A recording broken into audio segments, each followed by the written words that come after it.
Clerk, do you have quorum? Sergeant at Arms, kindly ring the quorum bell for 10 minutes.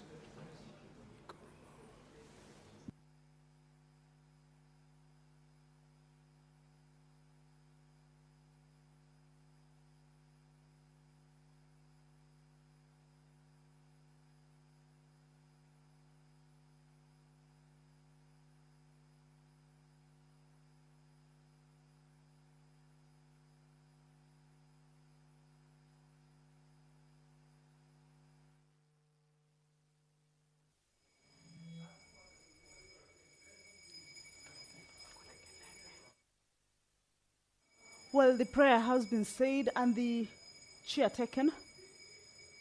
However, the House has not quorated as is required by the House Standing Order number 39. At least 15 senators should be rather seated inside the chamber after the prayer is said and the chair taken. And that would mean that the House has raised its quorum for the business to commence. However, if that is not present, then that would, of course, necessitate that particular quorum bell that is currently underway, just to give room to the members who may be within the precincts of Parliament, but yet to make their way into the chambers, of course, at least to be able to join the rest of their colleagues who are already inside the chambers and allow the House to attain or raise that much needed quorum, of course, for the business to commence. And as you can see, more members are just joining the rest who are already inside. Once that particular quorum is raised, then we shall, without any further delay, hand this business back to the House for you to be able to follow. And the quorum has been achieved. Allow me to hand you over. Clerk, kindly proceed to call the first order.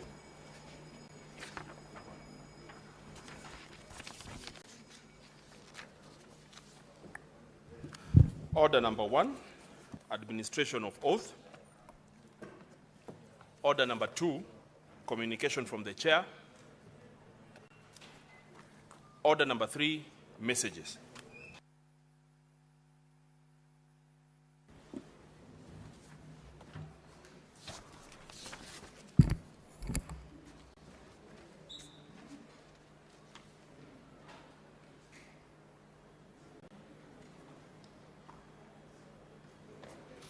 Senator Karen, take your seat, please. I need to communicate the message.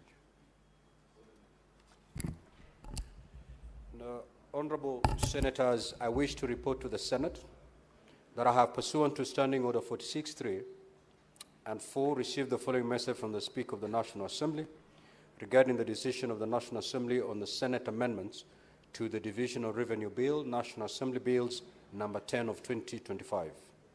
The message, dated Wednesday, the 4th of June 2025, was received in the office of the Clerk of the Senate on the same date. Pursuant to Standing Order 46.4, I now report the message. Pursuant to the provisions of Standing Order 41.1 and 148B of the National Assembly Standing Orders, I hereby convey the following message from the National Assembly. Whereas on Wednesday, 9th of April 2025, the National Assembly passed the Division of Revenue Bill, National Assembly Bills number 10 of 2025, without amendments, and thereafter referred the bill to the Senate for consideration in accordance with the provisions of Article 110(4) of the Constitution. And whereas on Wednesday, 28th of May 2025, the Senate considered and passed the said bill with amendments and referred it back to the National Assembly for reconsideration in accordance with the provisions of Article 112(1)(b) of the Constitution. Further, whereas on Tuesday, the 3rd of June 2025, the National Assembly negatived a motion on consideration of the Senate amendments to the Division of Revenue Bill, National Assembly Bills number 10 of 2025, thereby committing the bill to a mediation committee in accordance with the provisions of Article 112(2)(b) of the Constitution. Now, therefore, in accordance with the provisions of Article 112 of the Constitution, and Standing Orders 41.1 and 148B of the National Assembly Standing Orders, I hereby convey the said decision of the National Assembly to the Senate and seek the appointment of 9 senators to a mediation committee to consider the bill in accordance with the provisions of Article 113 of the Constitution. Now, honorable senators, consequent to the said decision, the Speaker of the National Assembly appointed the following members of the National Assembly to the mediation committee to consider the bill in accordance with Article 113 of the Constitution. The Honorable Samuel Atandi, MP, the Honorable Owen Baya, CBS MP, the Honorable Dr. Robert Pokose, CBS MP, the Honorable George Kariuki, CBS MP, the Honorable Marianne Kitani, MP, the Honorable Christopher Aseka, MP, the Honorable Naisula Lesuda, OGW MP, the Honorable Leah Sankaire, MP, and the Honorable Zamzam Mohammed, MP. Now, honorable senators, pursuant to the provisions of Standing Order 166-2 of the Senate, and in consultation with the Senate Majority Leader and Minority Leaders, I will, at the appropriate time, appoint senators to the mediation committee. Honorable senators, you may walk and take your seats before I deliver the second message.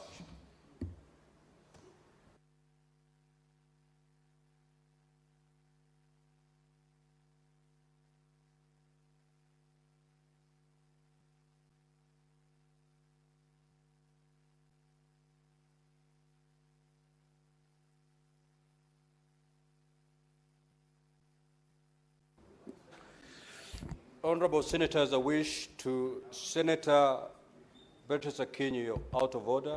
Likewise, Senator Kathy. Honorable senators, I wish to report to the Senate that pursuant to Standing Order 46.3, I received the following message from the Speaker of the National Assembly regarding the decision of the National Assembly on the request for withdrawal of the Public Transport Motorcycle Regulation Bill, Senate Bills number 38 of 2023. The message, dated Thursday, 5th of June 2025, was received in the office of the Clerk of the Senate on the same date. Now, pursuant to Standing Order 46.4, I now report the message. Pursuant to the provisions of Standing Order 41.1 of the National Assembly Standing Orders, I hereby convey the following message from the National Assembly.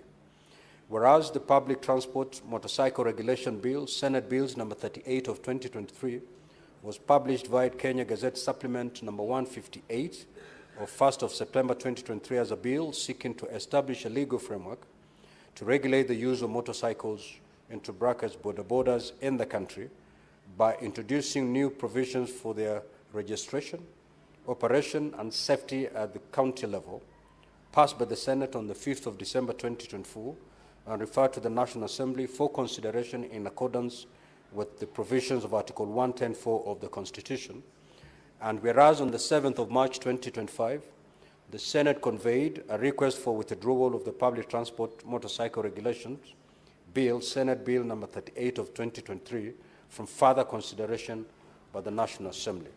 Further, whereas on Wednesday, the 28th of May 2025, the National Assembly considered the proposed withdrawal and rejected the motion for discharge of the second reading of the bill. Now, therefore, in accordance with the provisions of Standing Order 41 of the National Assembly Standing Orders, I hereby convey the decision of the National Assembly to the Senate, which is that the National Assembly shall proceed with the consideration of the bill in accordance with the provisions of Article 110 of the Constitution. Honorable Senators, for your information, the request under reference was made by the sponsor of the bill, the Senator for Kakamega, Dr. Boni Halwale, CBS MP, and conveyed to the National Assembly through my office. I thank you. Next order.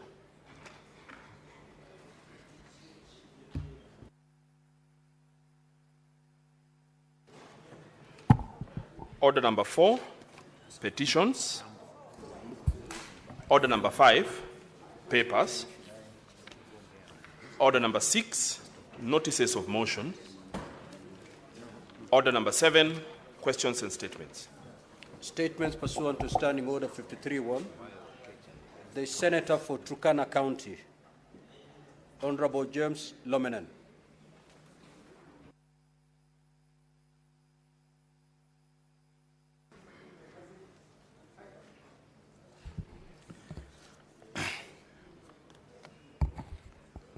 Honorable Speaker, Thank you for this opportunity. I stand to request for the statement on the stalled corner irrigation scheme in Turkana County. Mr. Speaker, sir, I rise pursuant to Standing Order 53-1 to seek a statement from the Standing Committee on Land, Environment, and Natural Resources on a matter of county-wide concern regarding stalled corner irrigation scheme in Turkana County. Mr. Speaker, sir, the corner irrigation scheme is a 300-acre surface irrigation project located in Loima sub-county, Turkana County.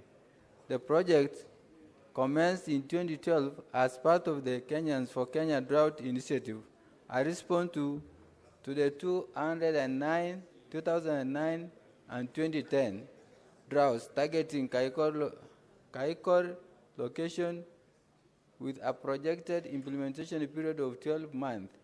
The scheme aimed to open up land for irrigation in 3 villages.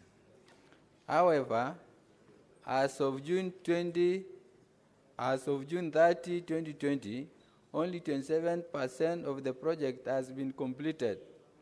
The incomplete infrastructure has significantly limited the scheme's potential, thereby hindering the realization of its intended benefits for the local population. In this statement, the committee should address the following. 1. The current status of the corner irrigation scheme, including the extent of work completed and the reasons for stalling of the project. 2. The measures taken by the ministry to address the contractor's non-performance and the steps being implemented to resume and complete the project. 3. The plans in place to support the farmer household who are to the benefits from the scheme, including any interim measures to enhance water provision for the agricultural activity. 4. The accountability mechanism established to prevent similar occurrences in the future projects under the drought resilience and sustainable livelihood programs and other government-funded initiatives. Chair, I have another one. Proceed to read your second. Thank you, Mr. Speaker, sir. This is request for a statement on the persistent shortage of essential medicine in health facility across the county. Mr. Speaker, sir, I rise pursuant to Standing Order 53-1 to seek a statement from the Standing Committee on Health on a matter of county-wide concern regarding the persistent shortage of essential medicine in health facilities across Turkana County. Mr. Speaker, sir, health facilities across Turkana County, including sub-county referral hospitals, such as Katilu, Kakuma Mission, Loktang, Kaikor, Lokichar, Lokori, Lorugum, and even the Lodwar County Referral Hospital, continue to face frequent stockouts of essential medications. Consequently, patients, particularly those from a low income and remote communities, are often compelled to purchase prescribed medicine from private pharmacies, which are either unaffordable or inaccessible. In the statement, the committee should address the following. 1. The availability status of essential medicine in public health facilities across Turkana County from July 2024 to date. 2. The procurement and distribution procedures for medical supplies within the county, including any identified challenges. 3. The measures being undertaken by both the county and national government to ensure a consistent supply of medicines, particularly in remote and underserved areas. 4. Whether there are existing or planned initiatives to enhance pharmaceutical storage, transportation, and tracking systems for improved accountability and to prevent recurrent shortages. 4. The intervention being considered or implemented to strengthen the overall supply chain and improve accessibility to essential medicine in Turkana County. Thank you, Mr. Speaker, sir.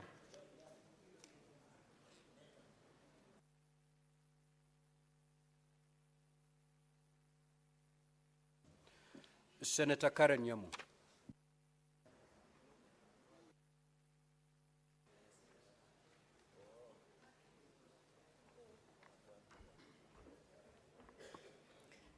Thank you, Mr. Speaker. I rise pursuant to Standing Order 53-1 to seek a statement from the Standing Committee on Health on a matter of countrywide concern regarding the incessant unresolved cases of medical negligence in several private hospitals in the country. Mr. Speaker, in June 2024, 2 doctors in Loitoktok were facing allegations of negligence regarding the death of a baby born in the facility. Another institution, Omnicare Medical Clinic, operating under the name Body by Design, is under investigation following the death of a patient after a liposuction procedure on October 16, 2024. More recent is the case at Skion Hospital in Imaradaima in May 2025, where the maternity wing was closed due to claims of staff negligence resulting in a stillbirth. The Kenya Medical Practitioners and Dentists Council, KMPDC, has launched formal inquiries to investigate the cases. However, the wheel of justice for this and other families seem to be very slow, as KMPDC is currently managing a backlog of over 150 medical negligence cases. These investigations cover a range of complaints, including misdiagnosis, incorrect treatments, emergency care errors, and failures in diagnosis across health facilities in the country. In the statement, the committee should address the following. 1, the status and preliminary findings of the investigations into the case by the KMPDC, particularly that involving Skion Hospital in Imaradaima. 2, regulatory actions taken by the Ministry of Health and other agencies in response to incidents, including reports of the number of maternal and infant deaths attributed to medical negligence in both public and private hospitals over the last 5 years.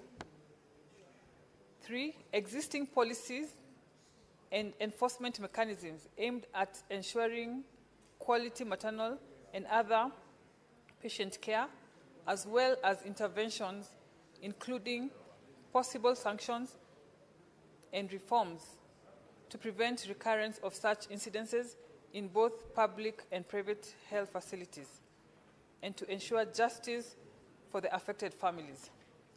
I thank you, Mr. Speaker.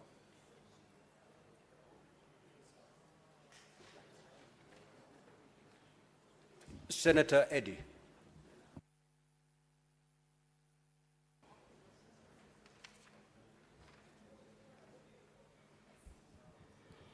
I thank you, Mr. Speaker, for giving me this opportunity.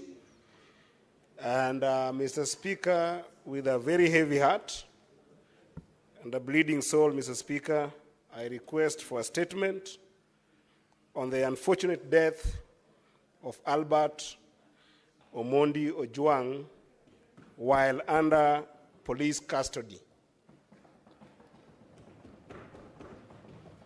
Mr. Speaker, sir, I rise pursuant to Standing Order 53-1 to seek a statement from the Standing Committee of National Security, Defense and Foreign Relations on a matter of national concern regarding the tragic death of Mr. Albert Omondi Ojwang, a resident of both Migori County and Homa Bay counties, under police custody.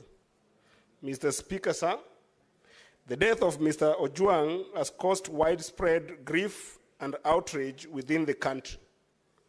The late Mr. Ojwang sustained fatal head injuries while in police custody at the Central Police Station in Nairobi following his arrest by the police officers in Homa Bay County, raising serious questions about the police brutality, abuse of authority, and the lack of immediate accountability by the responsible officers.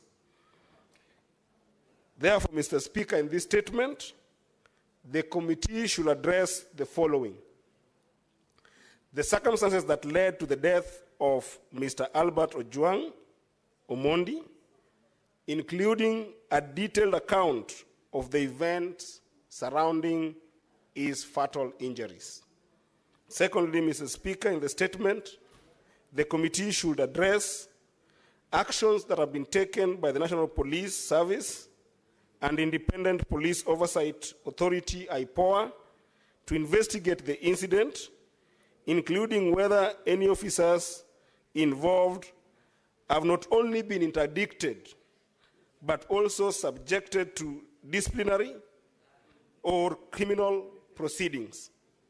And lastly, Mr. Speaker, in the statement, the committee should address the measures the Ministry of Interior and the National Police Service are implementing to prevent police brutality and ensure accountability, particularly in handling civilians during law enforcement operations. I thank you, Mr. Speaker. Now, honorable senators, I will allow comments for not more than 30 minutes. What is your issue, Senator for Kilifi? Asante mstahiki Spika. Mstahiki Spika, nakubaliana na wewe kabisa, lakini nilikuwa nasema ya kwamba kwa sababu hoja hii ama majadiliano haya ambayo ameyaleta huyu ndugu yangu Eddie ni ya muhimu sana kwa taifa letu la Kenya. Kwa hivi sasa tumeweza kumpoteza mmoja wa Kenya na katika hali tetesi, na ingekuwa bora zaidi ikiwa kabla hatujaenda kwa mambo mengine yoyote katika bunge. Najua katika orodha zetu tuko na mambo mengine ambayo pia lazima tuyafuate, lakini kwa hivi sasa, kwa sababu hili ni jambo la muhimu na jambo la kitaifa na linahusika na kitengo ambacho ni cha polisi ambacho kimefanya kitendo kama hicho, ingekuwa bora zaidi bunge hili la Senate likipewa nafasi kujadiliana sasa hivi ikiwa itawezekana, Bwana Speaker. Ningeomba.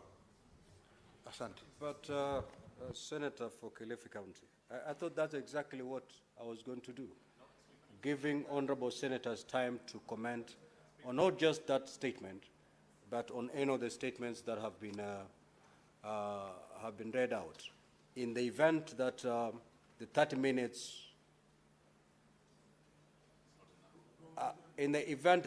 minutes, are spent and still honorable senators would wish to speak, then of course the chair will give further guidance. But for now, let us stick to the 30 minutes. In any event, Senator for Kilifi, I'm not seeing your name on the dashboard. Senator Joe Newton. You know, I've conversed with you because I had applied that we adjourn this sitting. Because, Mr. Speaker, as you are aware, I had requested that we adjourn the sitting to discuss this very important matter.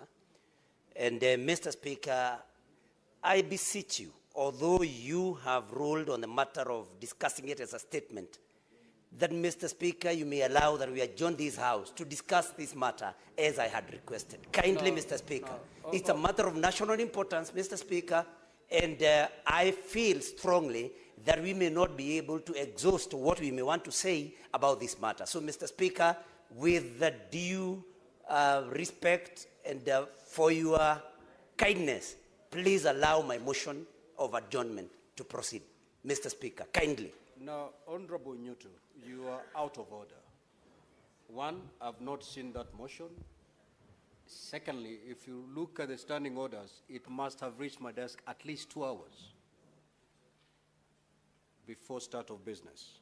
So as far as I'm concerned, there is no motion of that nature that is pending. So we will proceed with the comments. I will give you your 3 minutes to proceed to make comments on the statement sought by Senator Eddy. You may proceed, Senator Newt. Thank you, Mr. Speaker. You know where I come from, we say that rules can even lead to uprooting of coffee, and so I abide by your rules, Mr. Speaker. So, Mr. Speaker, this statement raised by Senator Eddie Okech is a matter of national importance.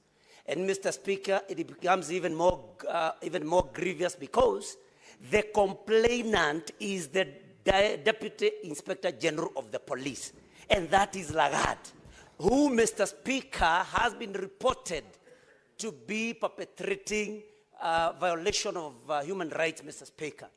And there is no reason why Mr. Ojwang was transported all the way from Migori to Nairobi just for a matter that was supposed to be civil and not criminal. Because, Mr. Speaker, if somebody is accused of a libel or even of mudslinging somebody's name, that is civil, and the lawyers here can guide us, led by Senator Sifuna of Nairobi, that this particular young man should have been made to face, civil charges, and Lagarde should have sued for damages, Mr. Speaker. We saw the parent to this particular young man crying because it was something that nobody would have thought could have happened. Mr. Speaker, the results of the autopsy are out, and the results are that this young man could not have hit his head against the wall. We have seen images of the body, Mr. Speaker, and I suspect that even the eyes have been gouged out because you can see clear injuries along the eyes, Mr. Speaker. And we are very sad this afternoon because this is proof that the sitting government, led by President William Ruto, Mr. Speaker, is increasingly becoming very intolerant, especially of young people. We must get to know through the committee what this government fears from young people. All the way from Jerry, who just made a platform where people were supposed to express their feelings about the budget. All the way again to Buteregaos, Mr. Speaker, and it is not lost on us what happened a few years ago at Langata Road Primary School, Mr. Speaker, where some young pupils were tear-gassed when they were fighting against the grabbing of their playfield, Mr. Speaker. And so we must condemn this. And Mr. Speaker, as I conclude, I want to say that the blood of Albert Ojwang, the blood of all the Gen Zs that have been killed by this government will haunt this government forever. And this government has a leader by the name William Ruto. He should come out and fire DIG Lagarde, Mr. Speaker, before we proceed on anything else. Mr. Speaker, this is a matter that must be taken very seriously, and the committee that comes should invite that Ojwang, that DIG Lagarde, whether he will be in the... Senator Osotsi. Thank you, Mr. Speaker. Allow me also to contribute to the statement by Senator Eddy and to say that clearly, Mr. Speaker, something is wrong with what happened to this young man, Albert Ojwang.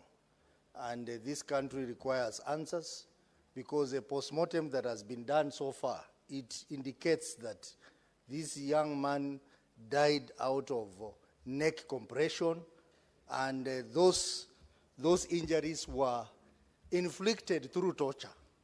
So we require to get proper answers from the police, and I also want to agree with the position that by now, instead of terminating the services of junior policemen, we want to see senior police officers, the Director General, the Deputy Director General, and even the Director General should resign or they should be fired by the President. Mr. Speaker, my party, where I am the Deputy Party Leader, we signed an MOU with UDA. One of the things we agreed was that we are not going to have abductions and killings like this one. Mr. Speaker, if we do not get proper answers from UDA's side, we will consider this as a material breach of the MOU we have with the UDA. ODM, we are very serious about this. Mr. Speaker, I am talking as a deputy party leader of ODM. We are a party that believes in protecting lives of Kenyans. And therefore, we want to see action from the UDA government on the issue of the Deputy Director General of Police. By now, he should not be in the office because this young man was arrested because he had posted something against the DIG. Why is the DIG still in office? Why are you going for junior police officers, terminating their services, and their bosses are still there enjoying lunch and breakfast as our young man is decaying in the morgue?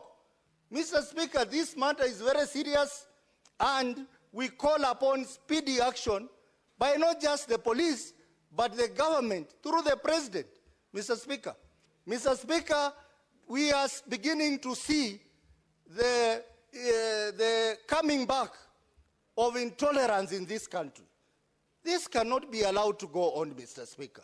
I think we need answers, and the answers are supposed to come from the government, they are supposed to come from the police, and we cannot allow the police to mislead this country, that the young man hit his head on the wall. Mr. Speaker, if you look at the injuries sustained by that. Senator Boni. Senator Boni. Thank you, Mr. Speaker. Mr. Speaker, we have to be serious. We are playing with fire. I was an adult when there was detention without trial. Detention without trial was a bad thing, but being killed in a police cell is worse than detention without trial. It reminds me, Mr. Speaker, of the impunity we saw when, Mr. Speaker, then Vice President Moi lied to the country that Josiah Mwangi Kariuki had traveled out of the country when they had killed him. The same impunity we saw the police tell the country that Dr. Robert Ouko had committed suicide when they had killed him. The same impunity, Mr. Speaker, that I saw in South Africa in 1977 when an intellectual, Steve Biko, was brutalized in a police station, and they faced the world and they told the world that the guy had died from starvation. The whole world woke up and moved against South Africa to stop apartheid. I'm asking that this matter be escalated to a level whereby we must bring fear in government for government to respect human life. Mr. Speaker, it is not enough to ask that the Deputy Inspector General resigns. We want the same speed which we saw when our colleague was killed last month. When arrests were made, we want Mr. Eliud Lagat to be arrested so that he can write a statement from a police station for it to be clearer to him that he has a responsibility. Mr. Speaker, the police officers who went to Migori and brought this boy from home to Nairobi so that Lagat could see him when they are slapping him around should equally be arrested. Why are they walking free? As far as I'm concerned, seeing the shape of that face, the guy could not possibly, would have wanted to hit the wall using the front of his head. It is only Parliament, Mr. Speaker, which can bring this to an end. We must protect our children. Members of Parliament in the National Assembly and here, that boy who is lying there is not in any way different from our own children. And it is this Parliament that will bring this to an end. It is too much, and the thing must escalate. Senator for Kilifi County, Senator Mazayo.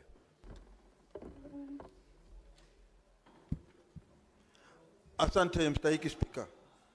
Mstahiki Spika, jambo la kwanza ni kwamba nasema pole kwa ile jamii ambayo imempoteza yule kijana Albert Ojwang.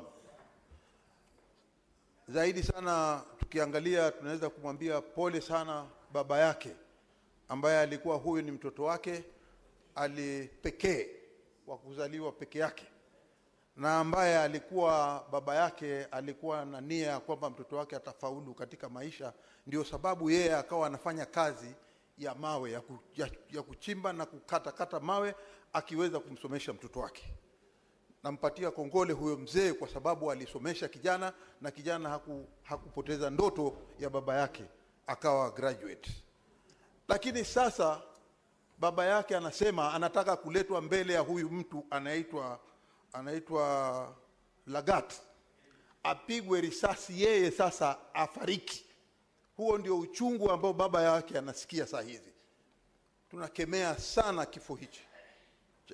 Cha pili ni kwamba huyu alikuwa kijana mdogo sana, na yule alikuwa kijana mdogo wa miaka 31. Yule msichana ni umri wa Metho hapa, Senator Metho. Yule kijana alioa kutoka Giriama huko kwetu. Bibi yake ni mtu ambaye sisi tunahusiana. Kwa hiyo kama alikufa yule, aliua shemegi yangu, na yule dadangu sasa atakuwa mjane na ako na mtoto wa mwaka mmoja. Shame on this officer. Aibu kubwa sana ambayo imetokea katika nchi yetu ya Kenya.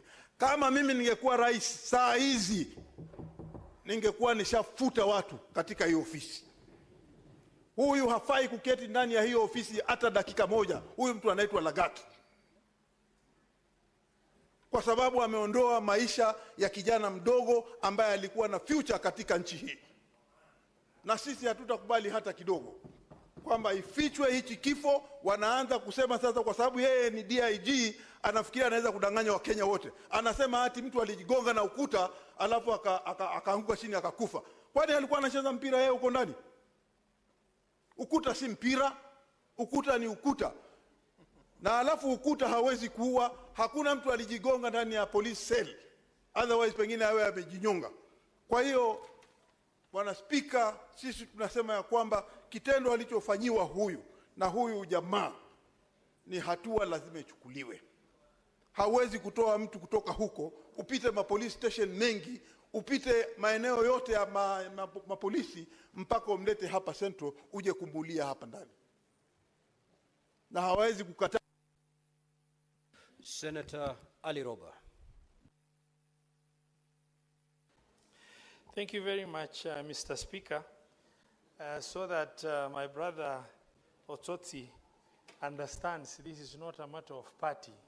I stand here as the party leader of UDM to condemn this incident that has happened. It's the ugliest incident of the season. When you get a suspect reprimanded and put under police custody, being brutally murdered, and claimed that the suspect has hit his head on the wall, and there is no case of epilepsy or some issues to do with medical condition that this suspect has been suffering from or presumed to have been a prevailing condition. Mr. Speaker, sir, suspension of police officers is just the beginning.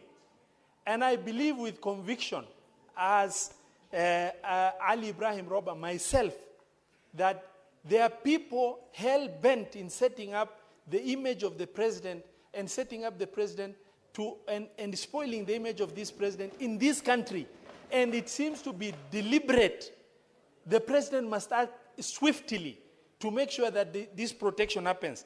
Unless somebody is gifted with thickness, how can you pick somebody, put the person behind bars, and kill the person and start telling the public that the person has hit his head on the wall? This is inconceivable.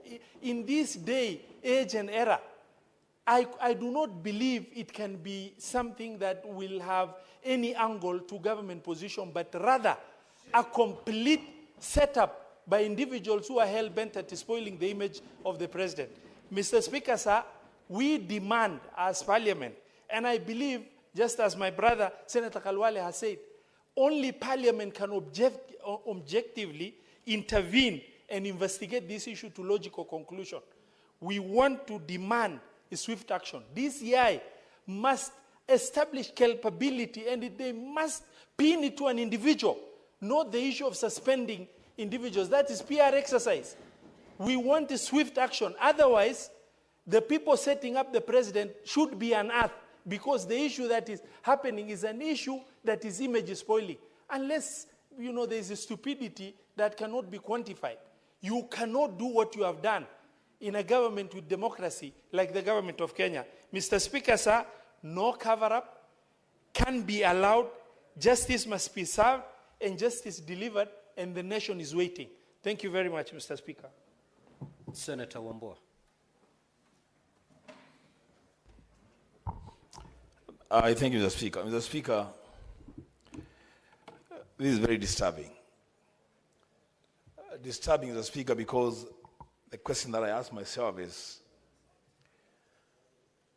what happens if and when a police station becomes a scene of crime? And what happens, Mr. Speaker, if that crime is murder?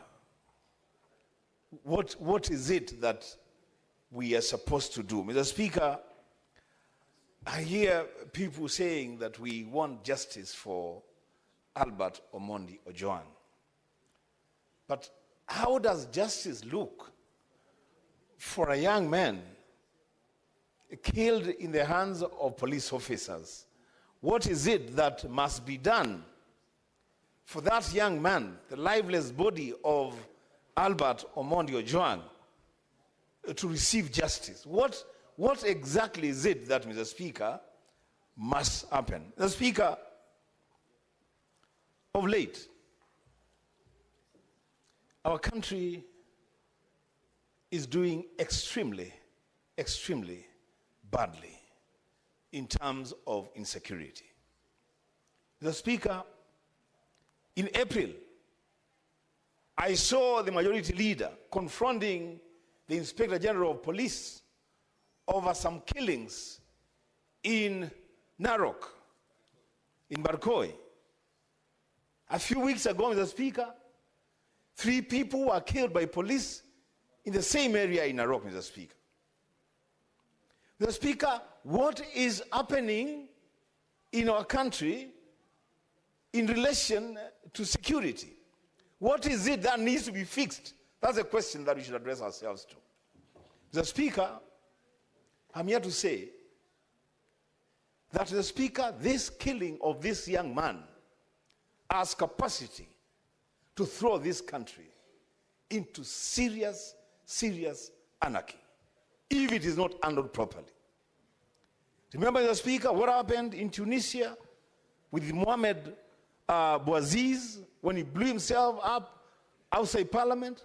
Just an act of one person brought about the Arab Spring in an entire region. Mr. Speaker, I call upon the President on this matter. He must speak and speak with courage and determination. Heads must roll.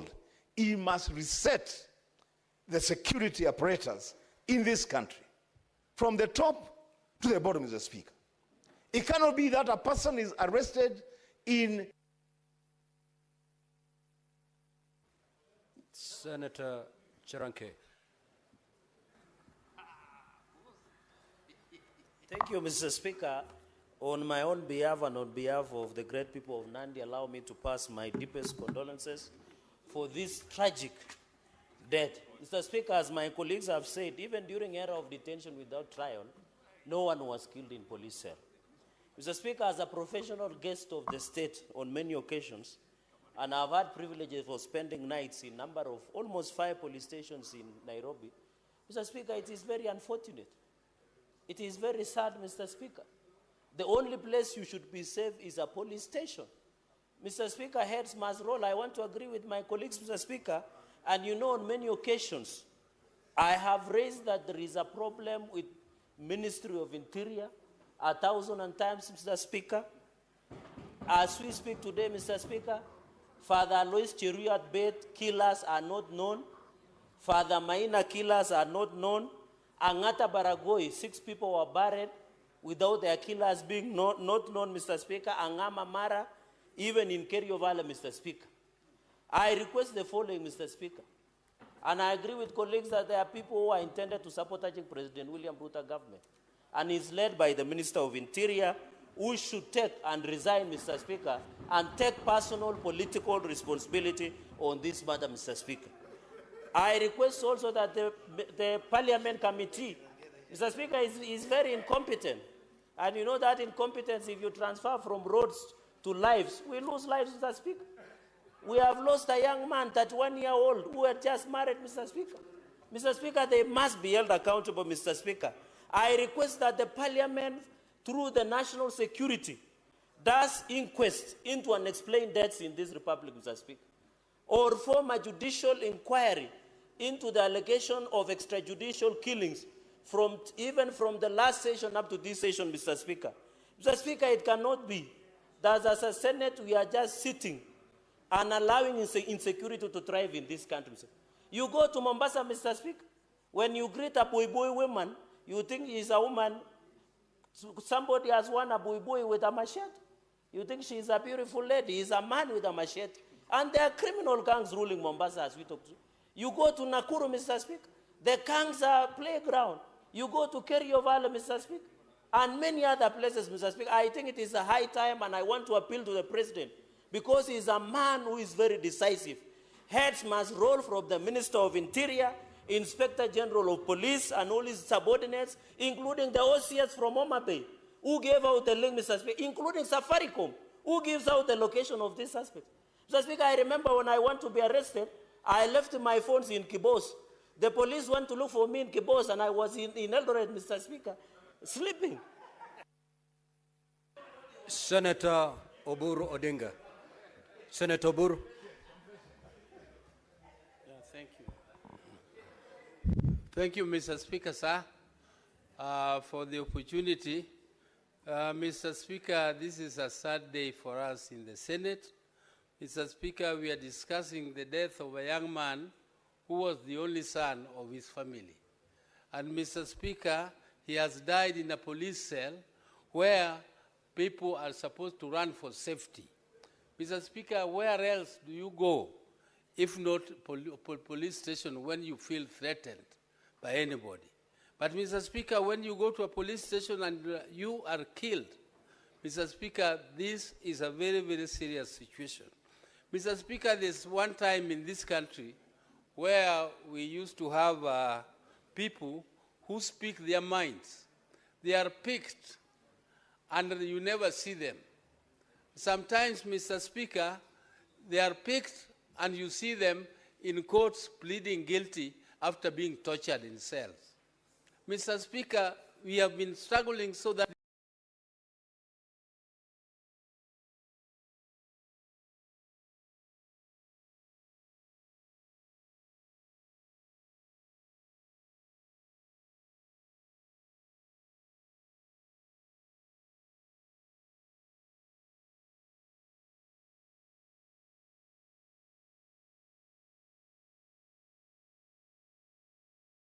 thing of the past.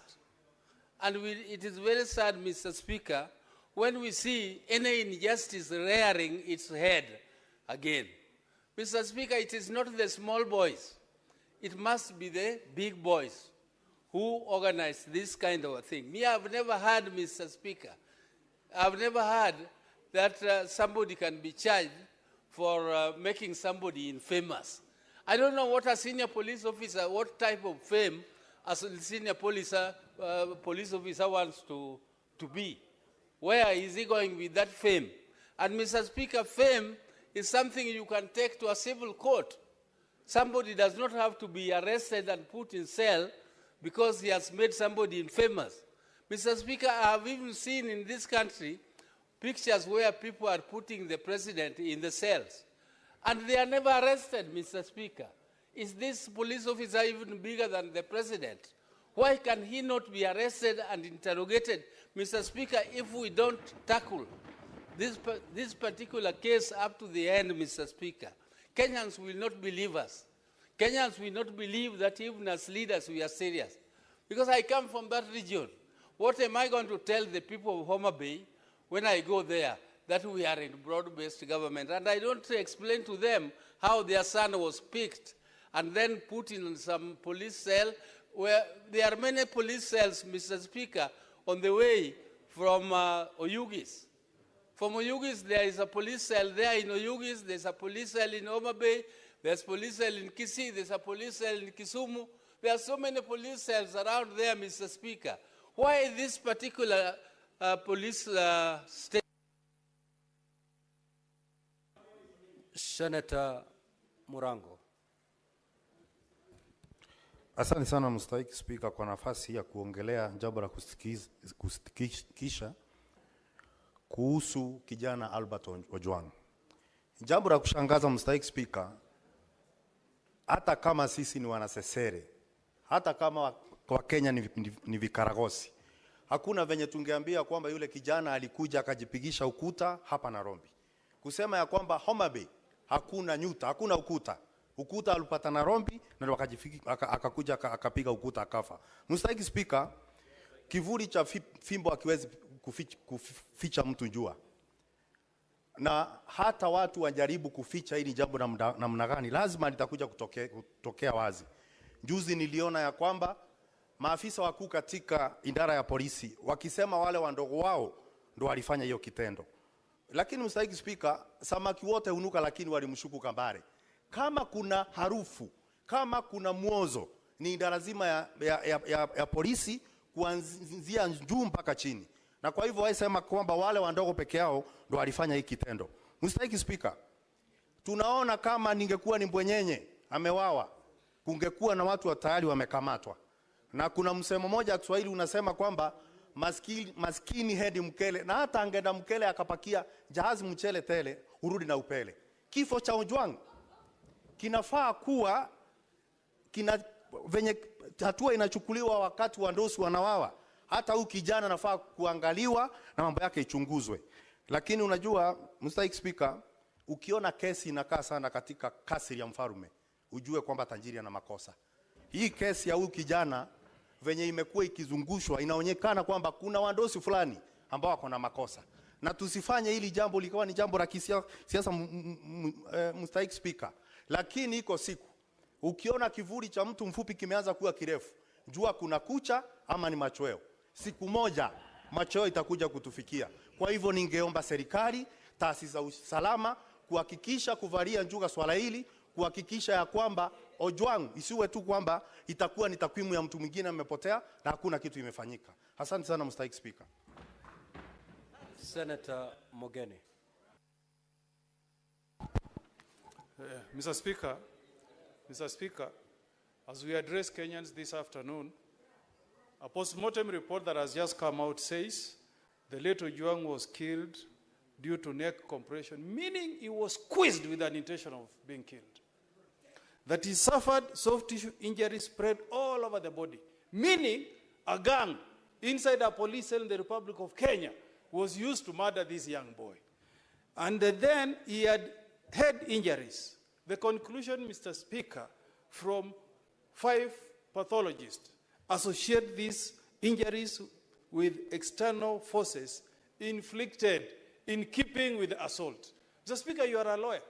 Assault means, Mr. Speaker, that in the Republic of Kenya, we have police officers who arrest citizens, assault them, murder them, and we are behaving like it's normal. Speaking for 3 minutes in the Senate of the Republic of Kenya. Mr. Speaker, this is a serious matter. This is a matter that can bring a revolution, Mr. Speaker. We cannot tolerate, Mr. Speaker, a situation, Mr. Speaker, where a government that is supposed to take care of citizens is watching as we murder innocent citizens in a police cell. Picture this. This young man is the sole child of aged parents. This young man is living behind a wife with a child who is 3 years and another one is 3 months, Mr. Speaker. If this cannot prick our conscience, what will, Mr. Speaker? We cannot allow this, Mr. Speaker. We get abused on social media every day, Mr. Speaker. I've even seen occasions where even the president himself, Mr. Speaker, has faced attack on social media, Mr. Speaker. But you don't react by murdering people, Mr. Speaker. Mr. Speaker, I'm asking the Security Committee tomorrow, not the day after tomorrow. Mr. Speaker, tomorrow we need all heads of security agencies before this House, Mr. Speaker, for an explanation. If not, Mr. Speaker, we have no reason why we should speak as people who have been elected to represent the people.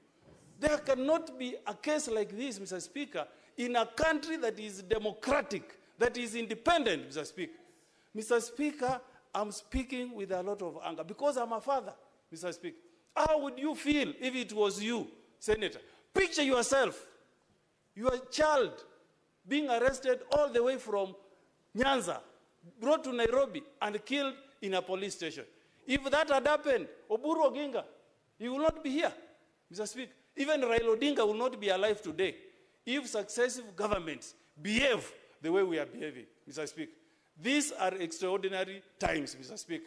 At the end of this statement, Mr. Speaker, we expect you to issue directive that Senator Nyamu.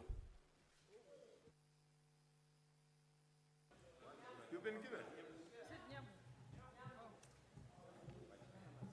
Change your mind. Mr. Speaker, thank you, Mr. Speaker, for this opportunity. Mr. Speaker, the images of that young man's father crying, holding a title deed that he had brought all the way to bail out his son are haunting this country. We cannot shake off those images. They keep recurring in our minds, Mr. Speaker. And you can imagine what is building up in Kenyans right now.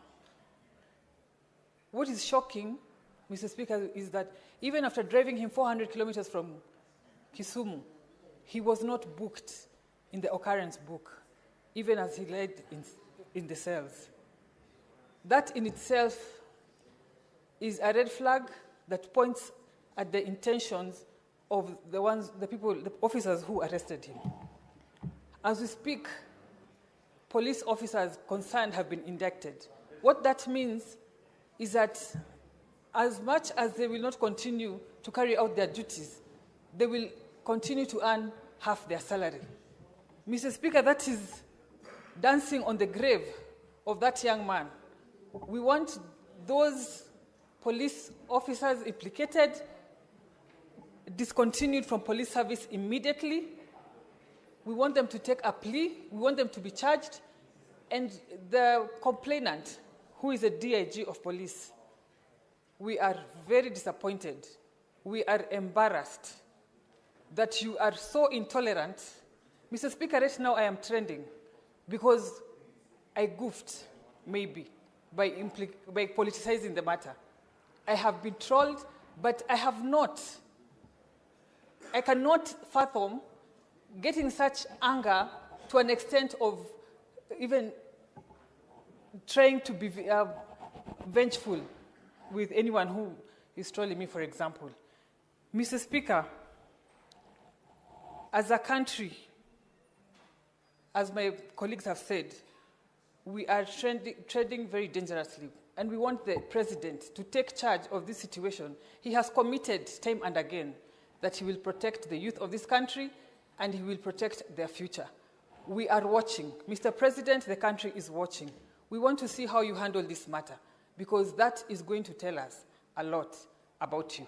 Thank you, Mr. Speaker. Senator Ojwang'. Mr. Speaker, Albert Omondi Ojwang' comes from Kokwanyo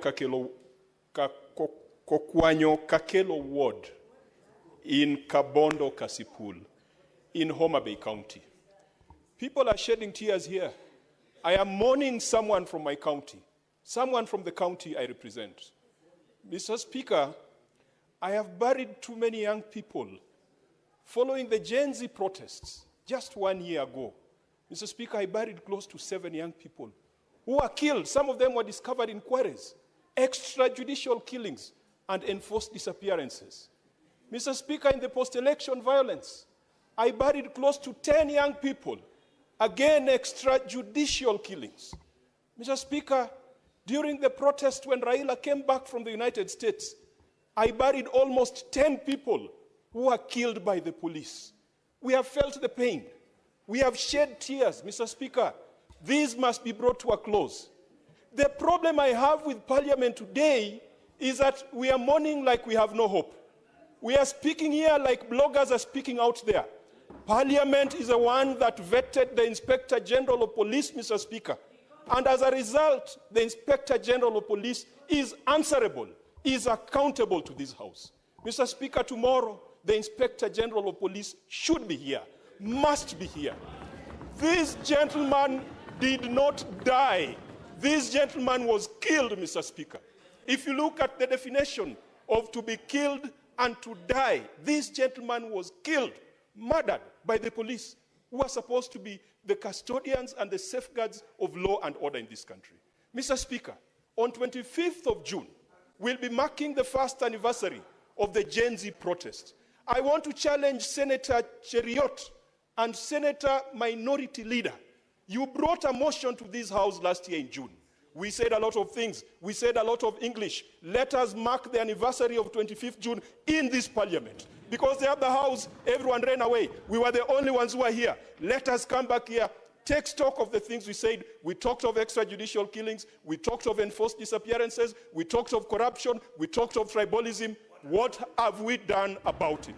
Mr. Speaker, this is a shameful act, and I send my condolences to the people of Kabondo, the people of Homa Bay, the entire nation. The Minister for Interior, under these circumstances, should have resigned, Mr. Speaker. In an organized society, the Inspector General, let us have them here in this Parliament tomorrow. Anything short of that, we will not be any better than any other member of the public who's complaining outside there. Thank you, Mr. Speaker. Senator Seki.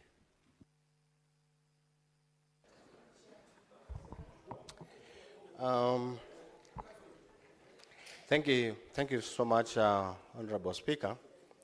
I also want to bring my heartfelt condolences to the family of Albert Ojwang and the entire nation when we have a very sad day today. Honorable Speaker, it is true, we don't know where to start and we don't know what to say.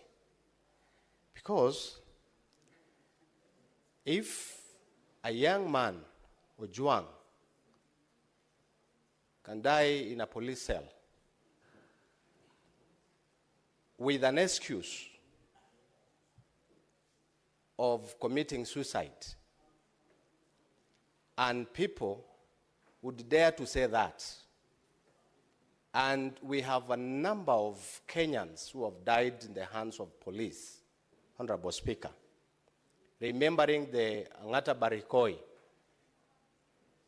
citizens who died in the hands of the police with a bullet. Just recently we had a number of members of the community of Majimoto in Narok again who died in the hands of police with bullets. Just recently, a day ago, in Nakuru, somebody was shot. Honorable Speaker, I think this one is becoming too much to Kenyans to bear this.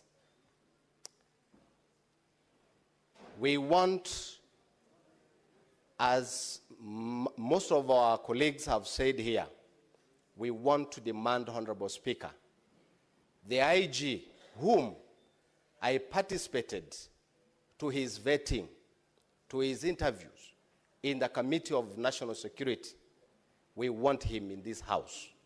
We want to demand him not later than tomorrow, so that we're able to ask him, because the responsibility stands and the buck stops at him. And the President should also take this, because everything is the commander of the armed forces. He needs to take responsibility on the same, because we cannot keep having Kenyans dying in his watch and there is no action. Honorable Speaker, I want to stand on that, but I want also to support this statement fully, and action must be taken. Thank you, Honorable Speaker. Senator Mwaruma. Asante Mheshimiwa Spika kwa hii fursa umenipa ili kuchangia hii hoja ya kifo cha Albert Ojwang'. Albert Ojwang' alikuwa ni mwalimu ambaye alifundisha shule moja inaitwa Kituma kule Burawad, Taita Taveta, na mtu ambaye nilimfahamu. Mheshimiwa Spika, nimehuzunika sana kwa hii kifo kwa sababu Albert Ojwang' vile tumeambiwa ni kwamba alikuwa mtoto peke yake katika hiyo familia.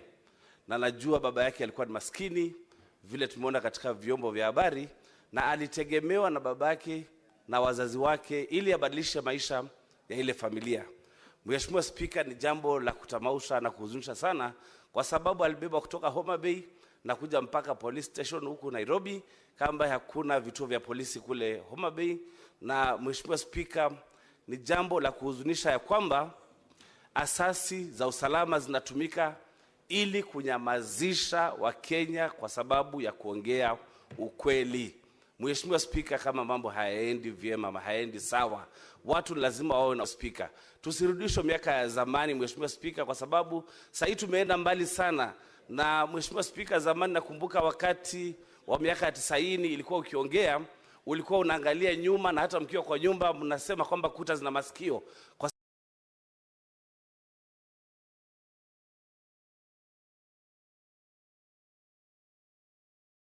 kila mahali watu ambao walikuwa wanaitwa maspai. Mheshimiwa Spika, hatutaki kurudi hayo maeneo.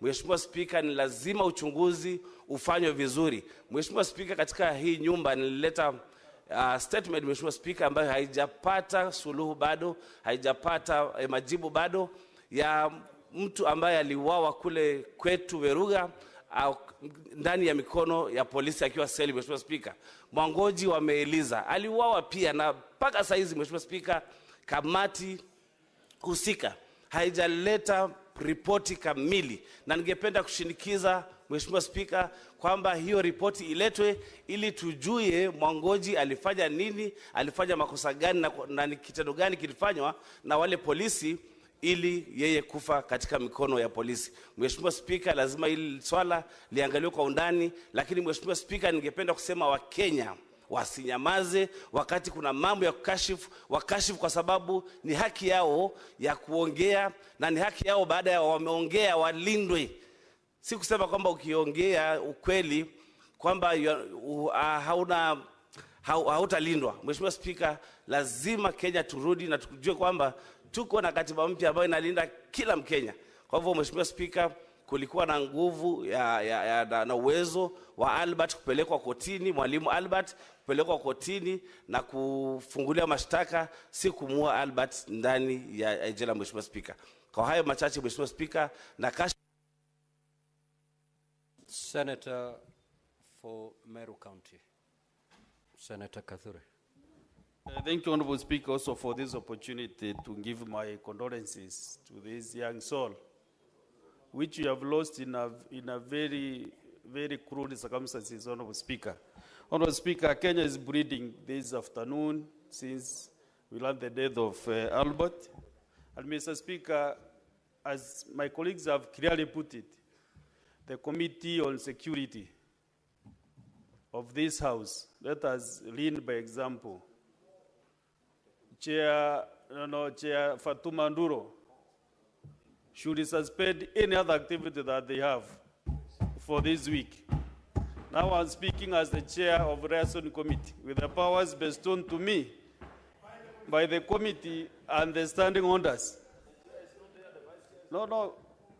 That is why, Honorable Speaker, when we have matters such as matter heavy as this, at least the chair or the vice chair should be recording notes of what the members are saying, so that whatever they do in the committees, they will get input from the members, the senators. What we are saying here, we are not just talking in vain, but they should be here to take notes, so that when they meet the IG of police and anybody else, they have facts and issues that they should raise with them. I don't want to communicate to you directly, Senator Nduro, but thank you for coming back, because what we are discussing is a matter of national importance that needs a lot of attention. So I was saying that maybe this week you should suspend any other activity that you have as a committee and then deal with this matter perpendicularly. How I wish that all these police commanders, the IG and all those people involved that will summon, including the CS, can appear before the plenary, not even to your committee, but before the plenary, so that we can ask serious questions that maybe the 9 of you might be able not to handle. So, Mr. Speaker, sir, today I'm very sad indeed that just the other day from Homa Bay County, we lost a member of parliament. Again, from Homa Bay County, we have lost a very young man who maybe could have aspired to become the member of parliament for Kasipuru Kabondo. So, Mr. Speaker, I think this is a matter that needs a lot of attention. It is an afternoon that we didn't need, not even to talk about parties. Whether there is an agreement, coalition agreement, or broad-based agreement or not, no Kenyan should die in a political cell. So don't tell us about the agreements on political parties. No, we are talking of a Kenyan, a young man who has passed on. So let's forget about the parties. Forget about whether I'm in UDA or not. UDA also condemns with the strongest terms possible this death of this young man. I'm a very senior member of UDA, and personally, I'm not happy that this guy, Pacha Ivunjike, don't mind. So, Mr. Speaker, let me... Senator Hamida.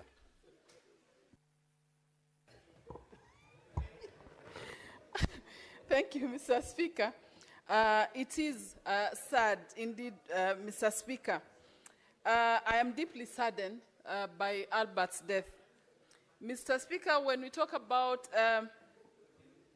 I'm sure all of us will be talking about Albert's death, Albert's soul to rest in peace. And I'm just wondering, is his soul going to rest in peace really? After all what happened? Did he really deserve what happened to him? Freedom of expression, Mr. Speaker, must never be a death sentence. It shouldn't. And you can imagine a young life that has been lost. It is sad indeed. We call for a thorough investigation, Mr. Speaker. Albert's voice should not be silenced. I feel strongly, and I really appeal for justice, Mr. Speaker. The OCS, I hear the OCS has been interdicted, but does that mean anything? Does it really mean anything? He has just been, the story remains the same. It is sad indeed. It is devastating for this loss of a young life. Mr. Speaker, I feel that let us just stand by justice. It is painful, Mr. Speaker, as I speak. I don't have words for such. For someone just to be in a cell and died suddenly, with a lot of story and banging his head. I feel, the story does not add up in any way, Mr. Speaker. By this delayed, Mr. Speaker, we say it's justice denied. Can this story, like you said, can it be done as soon as possible? Can it be tomorrow, not even if not today, Mr. Speaker? I stand with the family, and I feel the pain, and may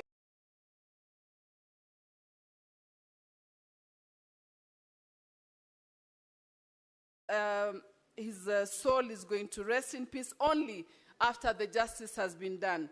I feel my heart goes to the family of Albert, Mr. Speaker.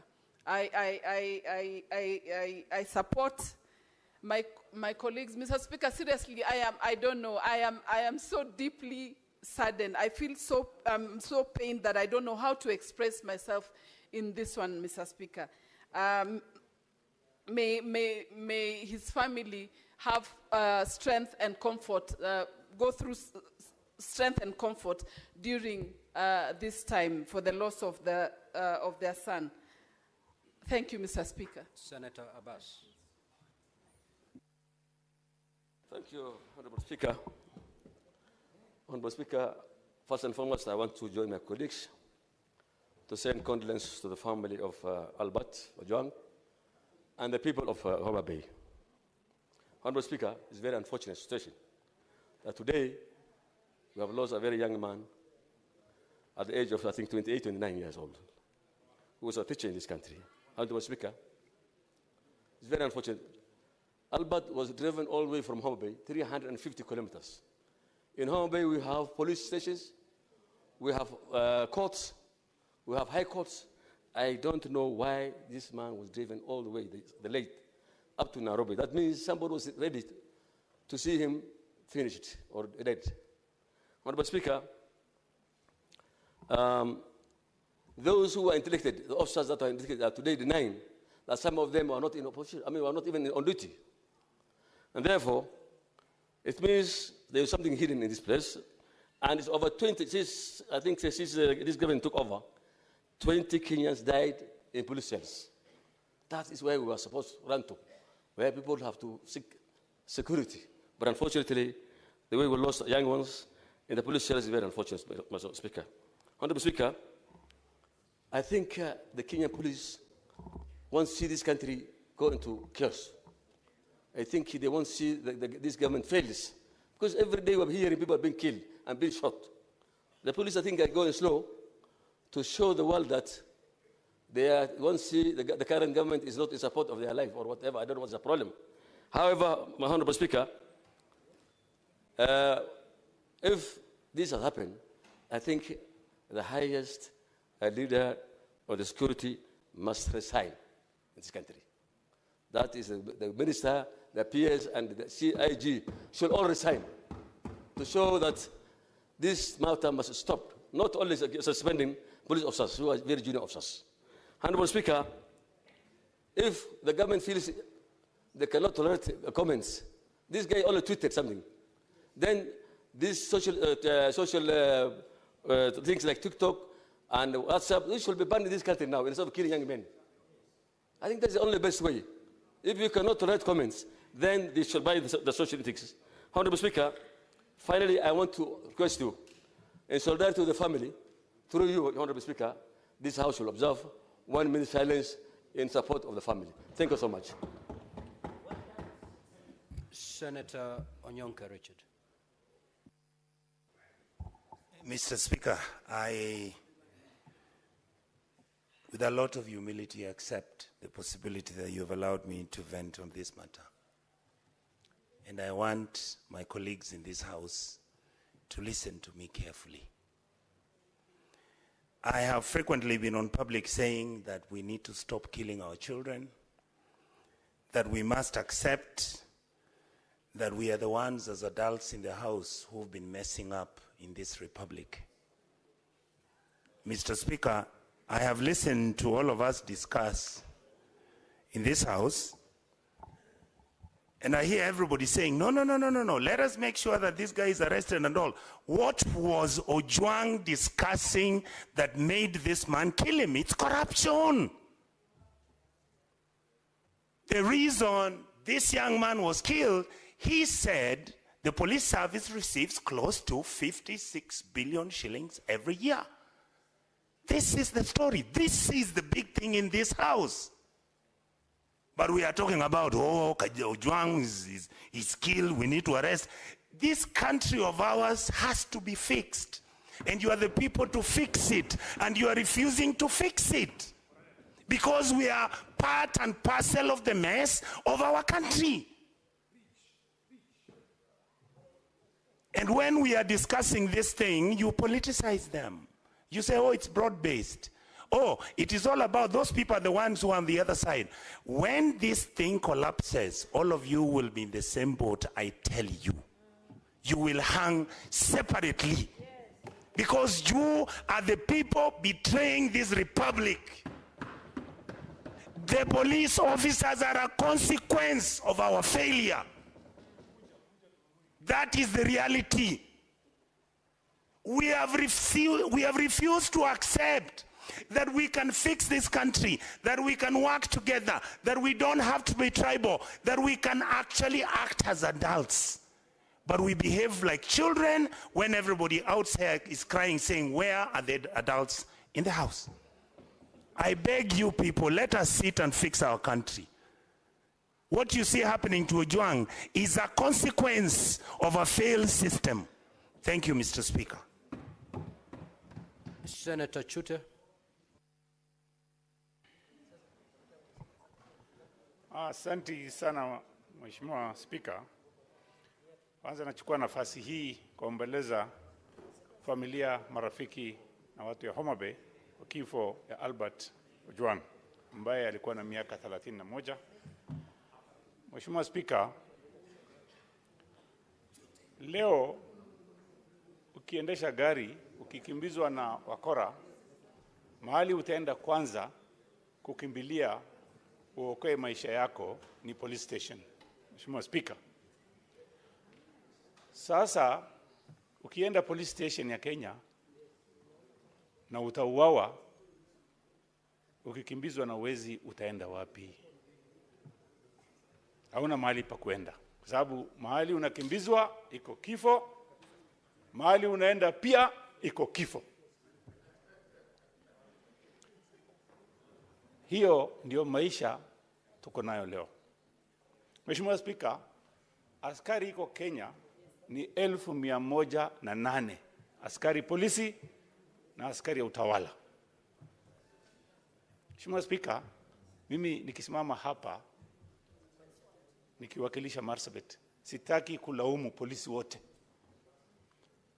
Siku 5 iliyopita, mahali inaitwa Loyangalani, Lake Turkana, Marsabit County, watu 4 waliuawa. Napeana pole kwa hiyo familia. Kama polisi wanaitwa QRU, Quick Response Unit, hawajafika huko, saa hizi watu karibu 100 wamekufa. Nataka kupongeza polisi vile walifanya kazi hapo. Mheshimiwa Spika, miaka ya 1990, leo Governor Orengo alikuja mbele yetu. Yeye alikuwa juu ya Toyota Stout akitafuta constitution mpya. Na kama siku angekufa, hiyo constitution hatungepata. Kwa hivyo ni mzuri serikali ivumilie kelele ya wananchi na Gen Z. Mheshimiwa Spika, nataka kusema hivi. Kuna watu wanasema kuna broad based government na wanataka kulaumu Rais Mheshimiwa Ruto. Kama wewe uko kwa hiyo serikali, kwa nini unalaumu Ruto? Wewe umeingia kwa serikali, uko ndani, kwa nini unasema Ruto, Ruto, Ruto? Si ufanya kitu hata wewe, kwa sababu umeingia kwa serikali, umepatiwa waziri, umepatiwa pesa, umepatiwa kitu mnataka zote mnapata.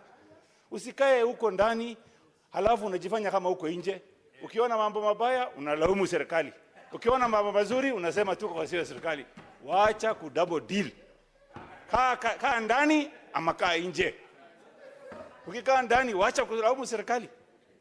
Wewe fanya kazi hiyo. Unasema rais anafanya Senator Catherine.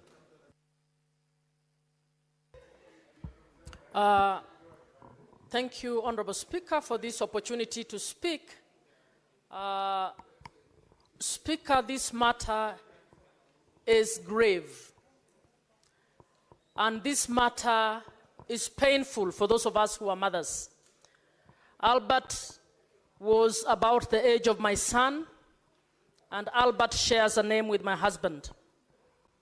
And I have just learned Albert is a young man I have worked with when I served as chair of the ODM Elections Board.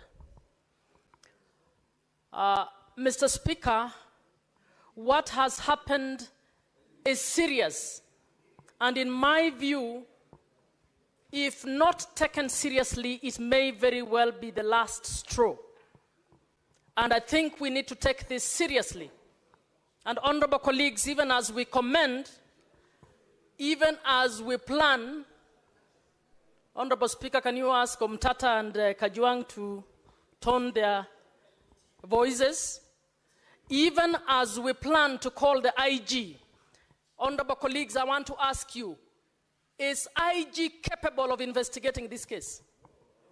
I don't think he's capable of investigating this case. Mr. Speaker, I think the DIG need to do this country a favor. He needs to resign. As the first step of showing respect to the family of Albert Ojwang, the DIG needs to resign. He doesn't even need to go through the process of being fired. Mr. Speaker, secondly, I don't think the IG is capable of investigating this case. because it is his number 2 who was supposed to be a complainant over a freedom of expression issue. I'm asking that we consider this matter being guided as an inquest, so that somebody other than the IG or the DIG deals with this matter. And I'm asking colleagues to put their heads together to seriously consider, so that we can get justice for this family. And for those of you who are close to the president, please give him this advice. This may very well be the last straw in this country. I think it is sad for this family. No, I'm not threatening anybody. It is sad for this nation, and it is painful. Anybody who is a mother, anybody who is a father, feels that this is not acceptable. Senator Methu. Thank you very much, Mr. Speaker, sir. Thank you very much, Mr. Speaker, sir. I'm being disrupted by my cousin, Senator Sifuna. Mr. Speaker, if the tears of the father of Albert Ojwang do not prick the concerns of the members of this House, Honorable Speaker, I do not understand what will ever prick our concerns. Honorable Speaker, I must also inform the House that I went to school with Albert Ojwang at one university. When I graduated in 2017, he was a first year. Mr. Speaker, how fragile are the egos of the people who have been tasked with the security apparatus of this republic, that a person of the stature of the Deputy Inspector General, who has a training, and I've seen that he has a master's in counter-terrorism, a man who is trained to deal with terrorists, cannot deal with just a Facebook post, Honorable Speaker, that he had to send for this young man on a weekend. Mr. Speaker, there is no record that Albert Ojwang was summoned to appear in any police station and he said no. He was being arrested on a weekend. His parents were there, actually, Mr. Speaker. Their father was coming to Nairobi with the title to come and secure the bond or the bail of his son, only to be given the body of his son in a body bag, Honorable Speaker. I am wondering, Honorable Speaker, even as we speak about the people we are speaking about, Mr. Speaker, did you actually see that the complainant in this particular case, DIG Eliud Lagat, was standing behind the Inspector General of Police when they are saying that they are starting the investigation, Honorable Speaker? How would a person whom, in my opinion, is the lead suspect in the murder of Ojwang be standing right behind the people who are expected to investigate, Honorable Speaker? Mr. Speaker, number 2, I also would wonder how cold and how heartless is the heart of the president, that to this minute, he has not even issued a condolences. Everything is running on in the country like nothing has happened, Honorable Speaker. We have not even seen the condolence message of the Minister of Interior. If the president wants the young people to actually believe that he loves them, as he has been saying, Honorable Speaker, he must crack the whip on this person, Eliud Lagat. And I would ask, Mr. Speaker, who is this person that is protecting Eliud Lagat? How powerful is Eliud Lagat that he has or can commit a crime of this magnitude, Honorable Speaker, and continue serving as the Deputy Inspector General of Police, Honorable Speaker? Even as we require them to come to the House, him should have done this country a favor by resigning. In a democracy that is working, Honorable Speaker, Eliud Lagat cannot and should not be serving as the Deputy Inspector General of Police, Honorable Speaker. Finally, the life of Ojwang is as important as the life of Ongondowere, Honorable Speaker. In 2 days, the PS for Internal Interior was giving an update of what has happened, including the arrest of suspects. Senator Isaboy.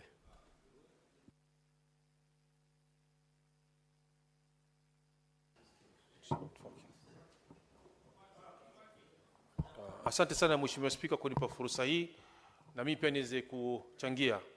Mheshimiwa Spika, kwanza natoa risala za rambirambi kwa familia ya Albert kwa niaba yangu na watu wa Kwale County kwa kifo chake, kijana mdogo sana mwenye umri ambao takriban miaka 25 na kuendelea.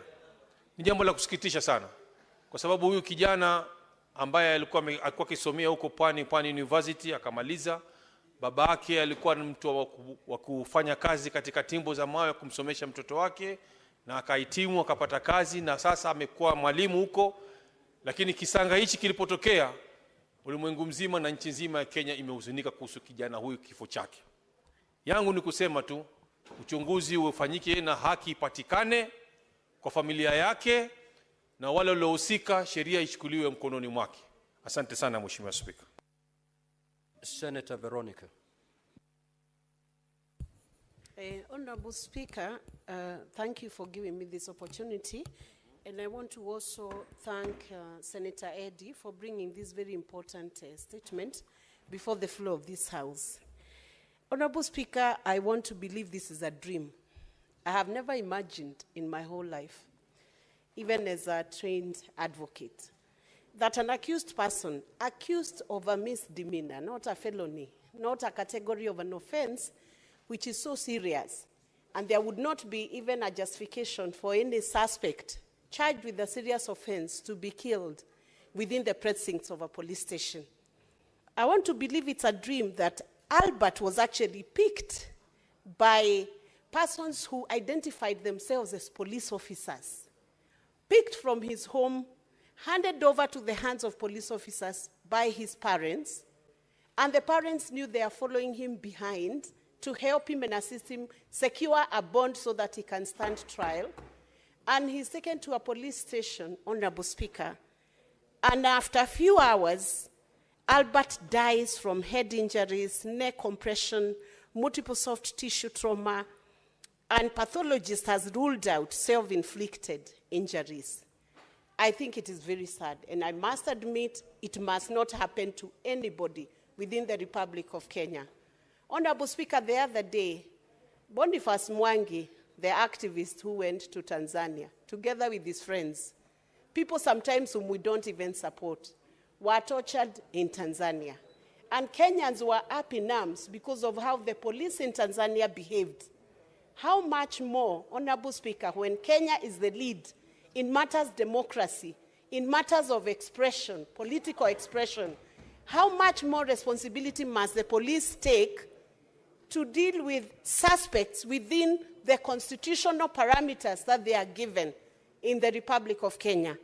I just want to take one moment, because I have worked in a police reform program with the Laikipia University, where we were introducing human rights to the police, that any time an accused person is arrested, they have rights under the Constitution. The Bill of Rights defends them, and I want to condemn in the strongest terms possible the killing of Albert Ojwang within the precincts of a police cell. It's embarrassing, and whoever did it is actually sabotaging the government of the day. It is very wrong, Honorable Speaker, and action must be taken, exhaustive investigations carried out, and whoever is culpable must be held liable. Let IPOA now do its work, and we are looking out, Honorable Speaker, to see that IPOA for once can hold police officers, Honorable Speaker, responsible for any... Senator Beatrice Akinyi. Honorable Speaker, a country that kills its young people is a country that kills its future. Honorable Speaker, just the last 1 week, I was here as a proud leader from Homa Bay County. And Honorable Speaker, I shared with this House our happiness from the celebration of Madaraka in Homa Bay County. But this morning, Honorable Speaker, I asked myself, was this the celebration we had in Homa Bay County on the 1st of June, Honorable Speaker? Is this the aftermath of what we've gotten from that celebration? Honorable Speaker, even all the developments we counted and I counted here is not equal to the life of one young man called Albert Omondi. Honorable Speaker, this morning, as I was having breakfast, just a brief breakfast with my son, I saw a young man shed tears over this death, Honorable Speaker. And my son preciously asked me, Mom, Why do we as a country make 2 steps ahead and then we make 5 steps going back? Honorable Speaker, I want to ask the President that, Mr. President, who is this who is keen on tarnishing the image of this country? Are you not able to deal with that person? And Honorable Speaker, I've heard a number of politicians make statements since the death of Albert, and a number of them are sorting themselves across the board. I want to tell them, Mr. Speaker, sir, that over this, keep your sentiments away because a life has been lost. Honorable Speaker, I speak as a parent. Why are we on some of these seats, including any seat anybody has, if we cannot face such challenges? Honorable Speaker, let us allow our young people to grow. If you cannot fathom any challenge, Honorable Speaker, don't go for any seat. But the President must just address this, Honorable Speaker. I think it is by design that after the celebration of Madaraka in Homa Bay, somebody wants us to just shed some darkness in this country.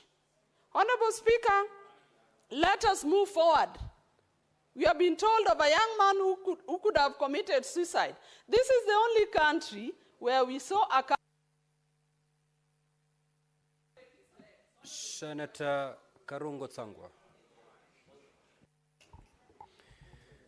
Thank you very much, Mr. Speaker. I'm equally sad, Mr. Speaker, as we discuss this issue of a lost soul. But one, Pastor Martin Niemola from Germany said, Mr. Speaker, first they came for the socialist. I did not say anything because I was not a socialist. Then they came for the trade unionist. I did not say anything because I was not a trade unionist. Then they came for the Jews. I did not say anything because I was not a Jew. Then they came for me, and there was no one to speak for me. Mr. Speaker, as a country and as the Senate, we are all affected. We are all affected, not just as a nation. We are affected as people who have been entrusted to take care of the people, Mr. Speaker. Even the government pathologist who has been going through or conducting postmortems on such cases has even been affected, Mr. Speaker, saying a relative brought on a table for him to check what killed him, Mr. Speaker. I think as a country and as this Senate, we must give an ultimatum, Mr. Speaker, that by 25th June, Mr. Speaker, if this Senate has not done anything, if this Lagat DIG has not resigned, Kenyans should come out on 25th as a Memorial Day to come in large numbers, Mr. Speaker, and deal with whoever, Mr. Speaker, is not doing what it's supposed to do. Because, Mr. Speaker, the police who have been mandated to take care of Kenyans, they are quick to act on some useless issues, Mr. Speaker. Today, as we speak, there is a police officer by the name Samido. Samido, who is a musician, who was granted a leave to go to America. He was supposed to return yesterday, but today there is a warrant of arrest on him for abduction of duty. If the police can issue a warrant of arrest for somebody because of missing work, yet we have a police officer whose name has been dragged on every murder, and Mr. Speaker, they're not doing anything. I think as a country, I think as a Senate, we need to do something, Mr. Speaker. The same police told us a member of parliament has kidnapped himself. The same police told us he kidnapped himself and he slept in a certain hotel. The same police, but we did nothing, Mr. Speaker, because he does not come from our region. Today, the same police are saying the guy, the Albert Ojwang, hit his head on the wall, Mr. Speaker. The same police. At least we can say we are here now discussing issues because we have been all affected by the death of Albert Ojwang, Mr. Speaker. Senator Kavindu.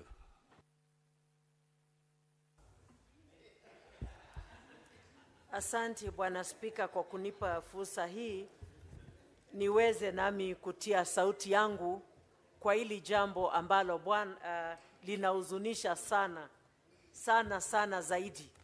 Na kwanza niwape wazazi wa huyu kijana pole zangu. Bwana Spika, kila mzazi utarajia kuzikwa na mtoto wake.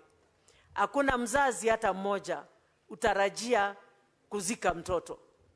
Na hii Bwana Spika inaleta uchungu sana kuona watoto wetu wanauawa kama ndege.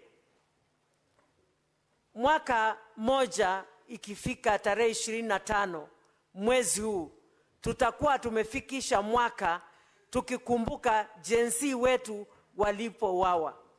Bwana Spika, nilikuwa kwa hili bunge na nilitoka pale nje tukatembea tukaenda kule Bunge Towers. Bwana Spika, experience ya 3 hours Bunge Towers ilikuwa kama mwaka mzima. Kila nikisikia bunduki nalia tu nilikuwa nasikia tumbo yangu inatoka, maana mimi ni mama. Na hiyo bunduki ilikuwa inapiga mtoto. Sasa tunaongelea mtoto ambaye ameuawa na watu ambao wanastahili kuwa wanalinda kila mwananchi katika hili taifa. Kama tutauliwa kule tunastahili kukimbilia usalama. Basi tutapata usalama wapi Kenya hii? Ni kuonyesha taifa letu limeanguka kabisa. Na mimi naita president wa hili taifa, Bwana William Samuel Ruto, tafadhali simama kama president. Na sasa hivi kama si jana uongee kuhusu huyu kijana. Na wale ambao wamesababisha watendewe kile wanastahili kutendewa. Kwa sababu hatutanyamaza watoto wetu wakiendelea kuuawa. Sasa wakikufa wote tutabakia na nini kama taifa? Vijana ndio wenye nguvu, ndio wanaweza kuendelesha taifa. Tukizidi kuwaua ni wapi tutapata wengine wa kuendelesha taifa hili? Mimi nasema hivi, kama mtu yoyote amefanya makosa, kuna koti, apelekwe kotini au hukumiwe. Kama ni kufungwa afungwe, kama hakuna hatia aachiliwe. Lakini kuuawa, hii jambo ninakashifu kabisa, kwa sababu hakuna haki ya mtu kupoteza uhai wake bila sababu yoyote. Na ni mtoto peke yake ya wazazi wake. Hawa wazazi labda hata umri wao hawaruhusu tena kuwa na mtoto. Watapata mtoto wapi? Hata kama watalipa fidhia, hiyo fidhia watalipwa hailinganishwi na huyo mtoto. Na tunaomba haki itendeke hata kwa jinsi walipokufa kwenye taifa hili. Senator A.C. Okenyuri. Asante sana Bwana Spika kwa kunipa nafasi hii. Kwanza ningependa kutoa pole zangu kwa familia ya marehemu Albert Ojwang'. Ni kisa ambacho kimenisikitisha mno Bwana Spika. Bwana Spika, sisi kama vijana tumeondoka nyumbani kwenye umaskini kuja mijini ili kujitafutia. Ni kisa kimenihuzunisha kuwa Albert aliweza kuchukuliwa na maafisa wale, na ripoti za upasuaji wa maiti zimeonyesha kuwa Albert hakujiua, aliweza kuuawa na maafisa wale. Singependa kujiunga na wenzangu ambao wananungunika. Bwana Spika, maafisa wale ambao walimbeba Albert kutoka kwao washtakiwe kwa makosa ya mauaji ili wasema nani ambaye aliwatuma kuangamiza kijana yule. Ni jambo ambalo linasikitisha Bwana Spika, kwa sababu kama vijana wa taifa watatendewa unyama kama ule, sisi viongozi tunabaki hapa tukinungunika Bwana Spika. Hii si hali ya kawaida Bwana Spika. Na mauaji ya wanablog yamekithiri. Sisi kama viongozi tumezoea kuwekewa makosa kwenye mitandao pale, lakini hatujawa wa hasira kiwango cha kutaka kuwaua wale ambao wanatutusi pale kwao. Kwa sababu tuko kwenye nafasi za uongozi, mambo kama yale yakitokea, sio sisi kuchukua hatua kama zile. Kwa hivyo Bwana Spika, ambia bunge hili na taifa kiini kikuu cha wao na ni nani ambaye aliwatuma kumwangamiza kijana huyu. Roho yake isilale pema peponi Bwana Spika, iweze kuwasumbua ambao wamefanya mambo hayo katika taifa hili. Asante sana. Senator Omtata. Mr. Speaker, sir, to begin with, I just want to read Article 238 of the Constitution, Clause 1. It reads, national security is the protection against internal and external threats to Kenya's territorial integrity and sovereignty, its people, their rights, freedoms, property, peace, stability, and prosperity, and other national interests. Clause 2A says national security is subject to the authority of this Constitution and Parliament. Parliament has the power to investigate this crime. And we have gotten to a point whereby we should form a parliamentary committee of inquiry to be guided by the inquiry. And that committee should get to the ground and call witnesses and unearth this problem. If you look at the Commission of Inquiries Act, it's another guide. If we can ask the president to form the committee, if he can't, Parliament can constitute itself into a committee. When J.M. Kariuki died, Parliament constituted a committee of inquiry, and there's a tradition in this House that we have been able to inquire matters like this. So given the weight of this matter, my submission is that Parliament should investigate this matter. The police have nothing to investigate.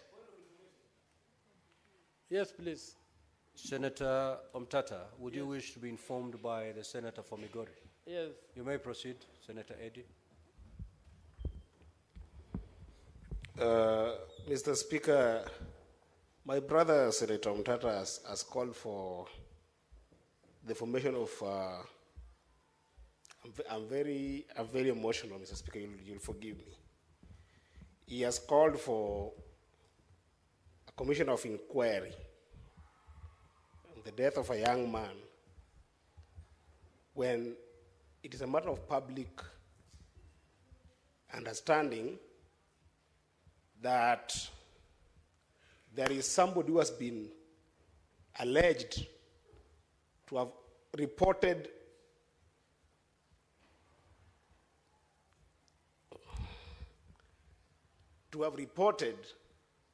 that Ojwang had published something about him. How does the justice system work, Mr. Speaker? How does it work? Senator, Can it be? Senator Eddy, what is this information that you'd wish to share to aid Senator Omtata's contribution? What I want to share with Senator Omtata is there is a serious person who works in the police rank who had an issue with this young man, and there's nothing to inquire about him. At the very least, let the young people in Kenya see that at least this person is behind bars, or at least has written a statement for which can form a basis for any kind of inquiry. There is nothing to inquire about a DIG who had an issue with this young person, Mr. Speaker. What is there to inquire? Senator, and is the one who sent for him, Mr. Speaker. What is there to inquire? Senator Eddy, I've given you some latitude because we wanted to know, to understand the information you wanted to volunteer. Nevertheless, Senator Omtata, if that is helpful, you may proceed. Well, it is helpful to the extent that we have not seen the tweet. Personally, I have not seen the tweet that has been referred to or the insulting statement that is alleged. I have not seen it. Naturally, this thing would have been floating around. So it looks like if there was one, there's a very heavy cover-up that we are not able to leave it to the ordinary law enforcement mechanisms to get to the root of this matter. That's why I would like people like Senator Sifuna here, Senator Mandago, and people, and the bull of Nandi, Senator Cherargei, to sit on this issue and try to bring closure to this. We had Gen Zs killed in this country. It's close to a year today. No stone has been turned. And if it has been turned, what was seen under that stone has not been told to us. That's what I'm saying, as the ultimate house. And that's why I read this constitution. 258 clause 2A. National security is our business.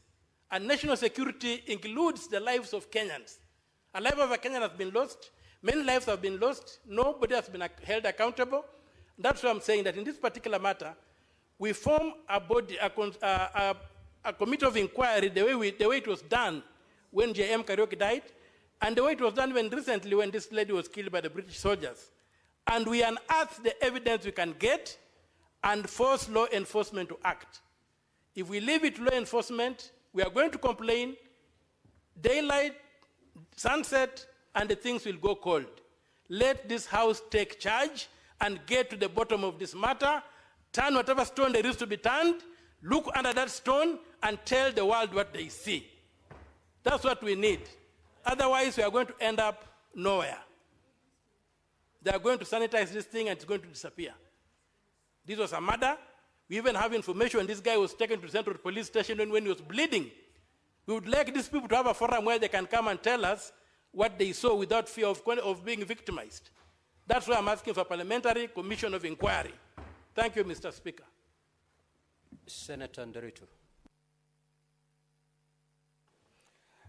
Asanti Bwana Spika kunipa fursa hii. Kwanza kabisa nataka kuleta risala zangu za rambirambi na watu wa Laikipia kwa familia ya Albert Omondi Ojwang. Na nimpongeze Seneta wa Migori Eddie kwa kuleta taarifa hii kwa sababu wakati huu Bwana Spika, kwa nchi nzima kuna tanzia kwa sababu ya kumpoteza kijana barubaru. Kijana ambaye alikuwa ana maono. Bwana Spika, na hii imekuwa ni kama kawaida kwa sababu inaonekana watu wanaongea na polisi, maafisa wa usalama wamezoea. Watu wataongea, watanyamaza. Bwana Spika, nasema hivi kwa sababu kuna taarifa ambayo tungetaka kujua kile ambacho kilimuua padre ambaye anaitwa John Maina Ndegwa wa Boyman. Vile vile taarifa kuhusu padre ambaye anaitwa Alois Cheriot Bet. Lakini Bwana Spika, ikiwa taarifa kama hizo huwezi kazipata, wanajua ya kwamba hata huyu kijana ambaye tayari tunaambiwa ya kwamba na maafisa ambao wanatuambiwa kwamba watafanya uchunguzi. Uchunguzi wao wa kwanza walisema ati katika seli Ojwang alijigongesha kwa ukuta. Bwana Spika, huyu Ojwang hakuna mahali kunasemekana alikuwa na ugonjwa wa kifafa ati alianguka. Ni wazi julikane alipokuwa akichukuliwa Homa Bay, maafisa wa usalama walihakikishia wazazi wake ya kwamba ako sawasawa na atapatikana akiwa vile vile. Bwana Spika, alitoka huko akiwa buheri wa afya, lakini ukiangalia ripoti ya upasuaji wa mwili wake inaonyeshana ya kwamba alinyongwa, na vile vile inaonekana ya kwamba alipigwa kichapo cha mbwa kuingia msikitini. Bwana Spika, hii ni aibu kwa maafisa wa usalama kwa sababu wao ndio wamepewa jukumu kulinda mali na maisha ya wananchi. Bwana Spika, sasa inafika kiwango ya kwamba wananchi wanashindwa wakimbilie majambazi? Hapana. Wakimbilie polisi? Hapana. Kwa sababu Bwana Spika, Inspector General wa polisi anapaswa kuitwa hapa aelezee kinaga ubaga. Naye naibu wa Inspector General wa polisi ambaye anatuhumiwa ya kwamba haya mambo yametendeka kwake, Bwana Spika, anapaswa kuwa amejiuzulu. Na si hiyo peke yake Bwana Spika, samaki anaanza kuoza kutoka kwa kichwa. Waziri wa usalama Kipchumba Murkomen anapaswa akija hapa kesho atuelezee vizuri, na akishindwa kueleza Bwana Spika ajiuzulu, kwa sababu yeye ndio tunategemea, yeye ndio tumepatia lile jukumu akiwa kama waziri. Nataka kuwashukuru vijana wa hapa Eddie, na shukuru majority leader ama kiongozi wa Senator Asige. Thank you, Speaker. In June of 2024, the streets were the crime scene during the Gen Z protests. Now young people are being executed in a new place. It seems that police stations have become the new crime scene. And I, as I proceed, want to call for the IG and his deputy, who have had far too many extrajudicial killings under their belt in just 1 year, fired with immediate effect. Mr. Speaker, because there are too many rights that have been violated through the death and the killing of Albert. 26 28, and 29, and other articles of the Constitution. Why was Albert Ojwang arrested without a warrant or a clear explanation of the charges contrary to Article 49? Why was he transferred over 350 kilometers from Homa Bay to Nairobi instead of being processed locally? On what basis was he even detained in Nairobi? Why was his safety not guaranteed while in police custody as mandated by Section 59 of the National Police Service Act? And if the allegations of corruption that he made were worth killing him, then why isn't this precisely what we're investigating? Because only a hit dog hollers. DCI should not be seen anywhere near this investigation, Speaker. A judgment by Justice Mugambi on the 9th of May 2025 clarified that only IPOA has the mandate to investigate deaths and injuries caused by police officers who are on duty or occur in custody. Not DCI, not any other department of the police. Also, the Security Services Laws Amendment was introduced in Parliament to expand IPOA's oversight powers and give it more teeth, not just recommendations, but actually allow them to make arrests. But the National Assembly has blocked this bill. We know that. They say that it doesn't concern counties, thereby stalling its legislative process in this Senate, and therefore obstructing real justice. We have to fight as a Senate to bring that bill. Dead people don't tell tales, Speaker, but the collective voice of Kenyans demands that this tale be told and justice be served immediately. I thank you. Senator Kisang. Thank you, Honorable Speaker. Honorable Speaker, I also join my colleagues to condemn the killing of Albert Ojwang, Honorable Speaker. Honorable Speaker, this is a young man who was teaching. In fact, I want to send condolences to the people of Homa Bay, the people of Taita Taveta, because he was a teacher there, Honorable Speaker, and the only child. So it's unfortunate that he had to die in a police cell. I don't know if the police don't know that there is a law that was passed 2019 called Computer Misuse and Cybercrime Act, that if anybody abuses you in the social media, you report, take them to court, and charge them. So there was no need to kill this innocent young man, Honorable Speaker. Honorable Speaker, I think it is time now for the National Police Service to put CCTV cameras in the cells, because we have lost many people in the cells, and there is no record to show what could have happened, actually, Honorable Speaker. They need to put, the National Assembly need to afford some resources so that all our cells in the country, Honorable Speaker, are put CCTV cameras so that, there will be no excuse to say that somebody committed suicide. The report of autopsy is already out, Honorable Speaker, and they have said, the pathologists have said, Albert died not because of self-inflicting injuries. This was basically done by the police officers, Honorable Speaker. Honorable Speaker, it's unfortunate, and this should not happen in a democracy like Kenya, Honorable Speaker. We have a very progressive constitution, so these things should not happen at all. Thank you, Honorable Speaker.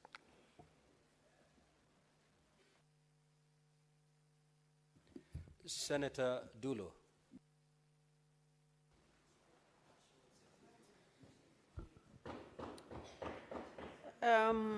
Thank you, Mr. Speaker. Mr. Speaker, I wish to join my colleagues actually in condemning what happened to Albert. Mr. Speaker, of late there is so much insecurity issues that are happening in this country. And I think it is high time that we have taken very serious action against the happenings as far as insecurity is concerned. Mr. Speaker, I saw the father of Albert actually on media trying to explain what happened to the son. And Mr. Speaker, you can imagine Albert having ugali and sukuma under a tree, and the police officers come with a motorbike and arrest the innocent young man. Mr. Speaker, if he was guilty, and I was actually hearing the father, he was saying the wife and the child were also seated there. He didn't even finish actually eating his ugali.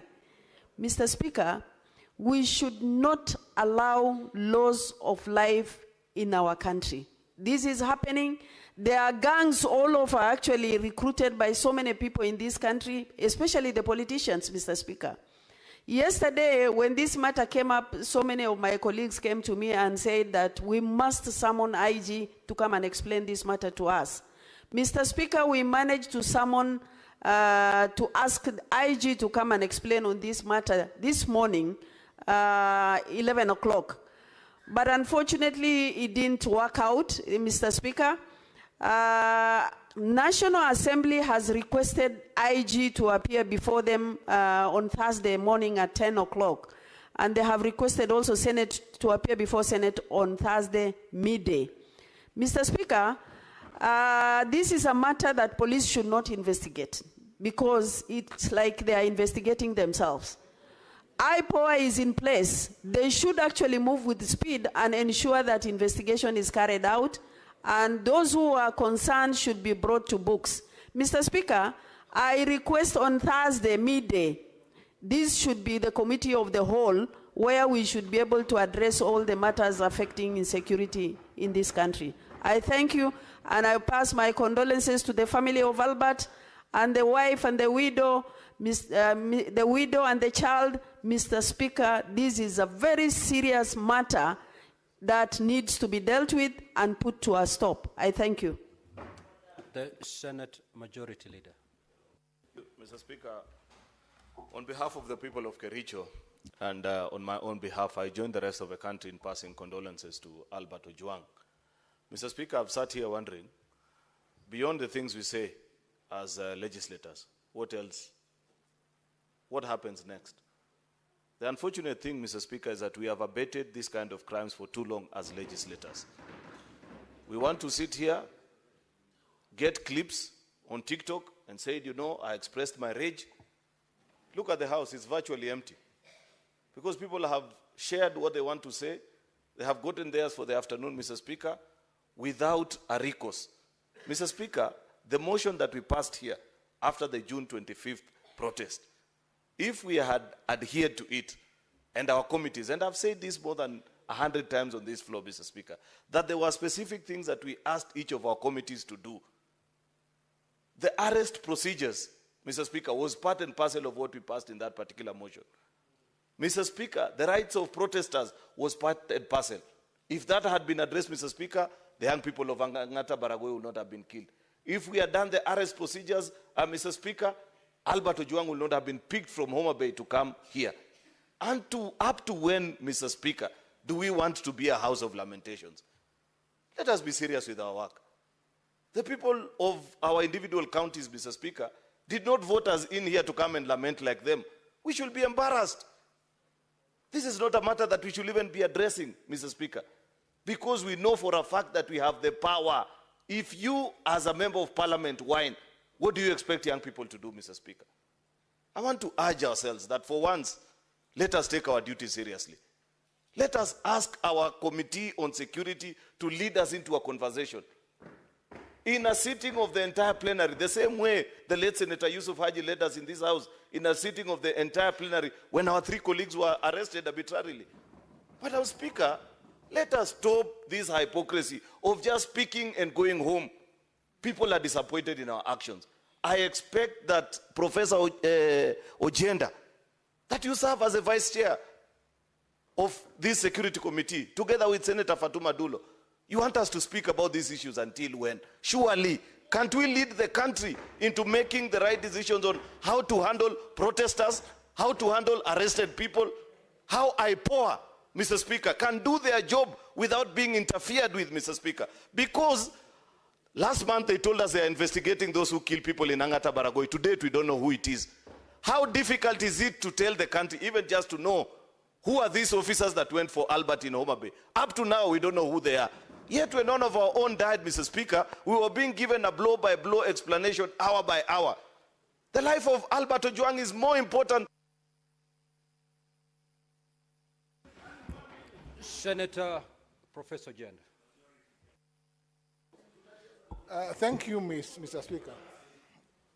Mr. Speaker, let me join colleagues to commiserate with the family of the late Albert Ojwang, but also, Mr. Speaker, to condemn in the strongest terms possible, though I'm the vice chair of the Security Committee in Senate, and to undertake, Mr. Speaker, that the committee and the chair has spoken will go right to ensure that this matter is dealt with as by law required. Mr. Speaker, it is clear that under the Independent Police Oversight Authority Act of 2011, this matter must and ought to be investigated first by IPOA. And I'm glad that I saw the chair of IPOA, Commissioner Ahmed Isaac, together with the IG and the DIG and other police officers at the Central Police Station, which was the crime scene.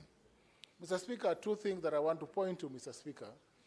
Our colleagues in this House have this afternoon spoken and made a number of suggestions. The first suggestion, Mr. Speaker, is that this matter be dealt with by the commission of inquiry and a commission of inquiry appointed under CAP, Chapter 102 of the Laws of Kenya, the Commission of Inquiries Act.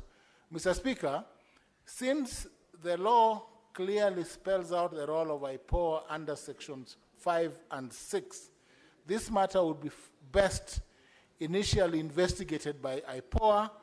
And Mr. Speaker, unlike my colleagues who have come before me, it is important that every person in this process be investigated. It is also important, Mr. Speaker, that we do not, at this point in time, call upon the resignation of individuals, including DIG Lagat, who had filed a complaint, but to go to the depth of the investigation and establish who was responsible, who caused the death of Albert Ojwang. Mr. Speaker, the second point is this, that it is clear, Mr. Speaker, that a murder has been committed.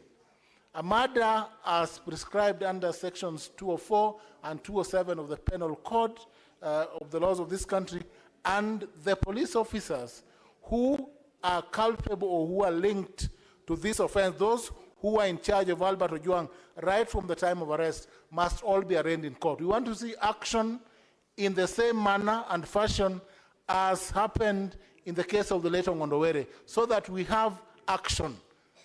It is not enough, Mr. Speaker, to call upon officers to resign before they investigate. Let us have a report that will come to us, but Senate, as we are saying, Mr. Speaker, will undertake its function under the chairmanship of the Senator Dulo, and me as Vice Chair, we will. Senator Tobiko.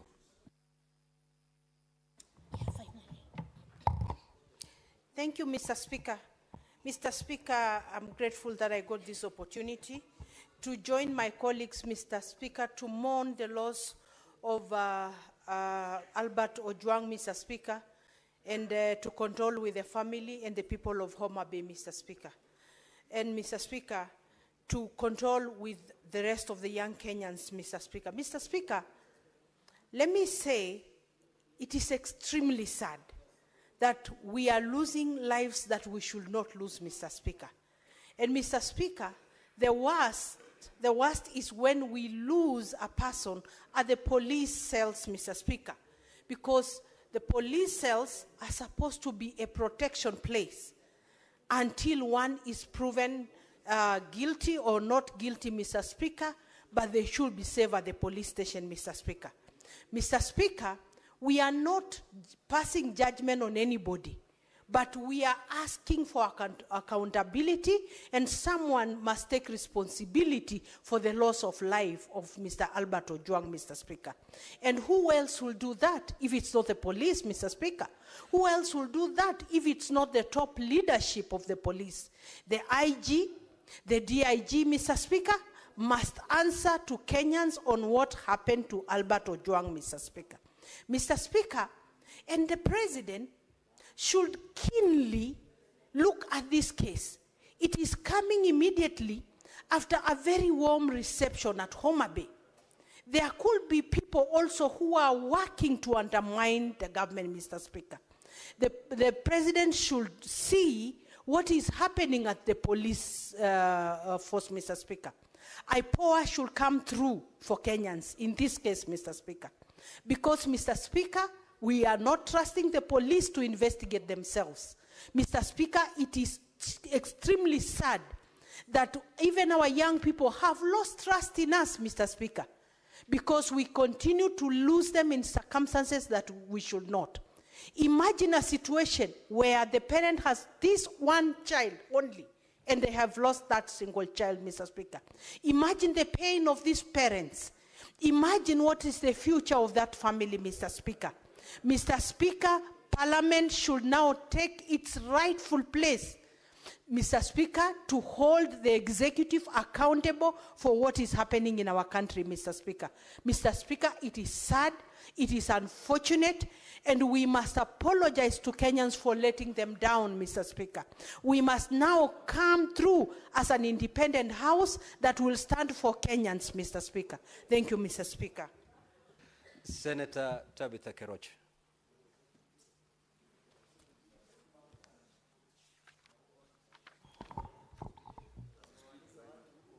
Thank you.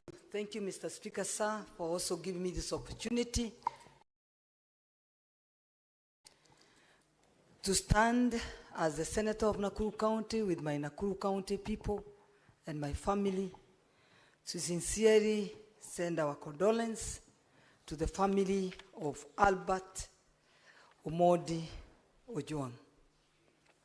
I condemn the killing of Albert Omondi Ojwang.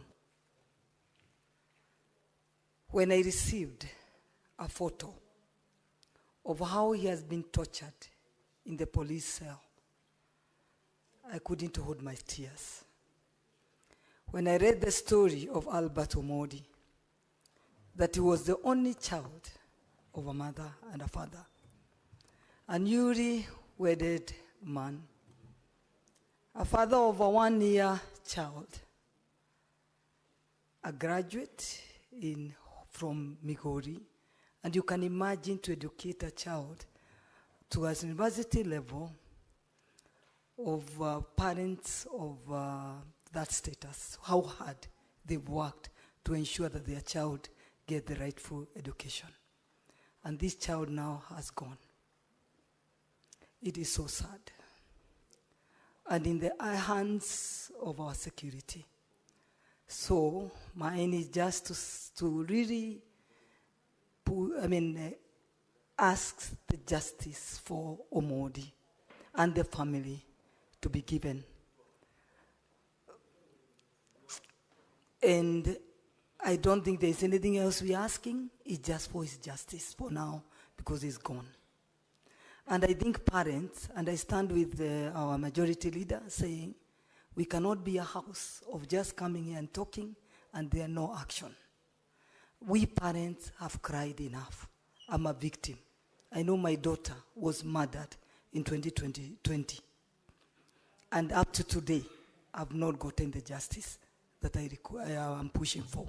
What does that tell? You can imagine Omondi now, they start their justice. And now, how long will it take for them to get the justice? So I think enough is enough. This house is the upper house, is to ensure such things now can come to a stop, to an end, where our children will not be killed, butchered, just because that they raise a voice of what they think or what they feel they should express their opinion. I think it's a high time. These people should know that they are even spoiling or damaging our government, which is working hard every day. And the rising security in Nakuru, I can't forget to say, the rising... Very well, Honorable Senator, your time is up. Now, Honorable Senators, this is a very weighty matter. Kenyans are asking questions, and justifiably so, and we owe them the answers. The patience of this country is being stretched beyond its elasticity. The Honorable CS of Interior is scheduled to appear before the Senate tomorrow morning for purposes of responding to 15 questions that have been requested or asked by honorable senators. I wish to give the following as a way forward. Because of the urgency of this matter, that the CS appears tomorrow. However, before he embarks on the response of those 15 questions, we will first have the House move as a committee of the whole to interrogate this particular matter. After that session, then we can move to question time. While the CS is preparing to appear tomorrow, Secretariat informed the ministry that tomorrow the CS must appear with the following persons: the IG, the chairperson IPOA, the chairperson Police Service Commission.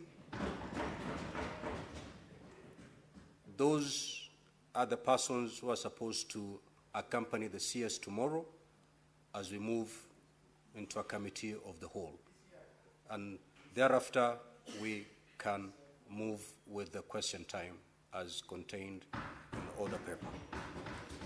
Next order.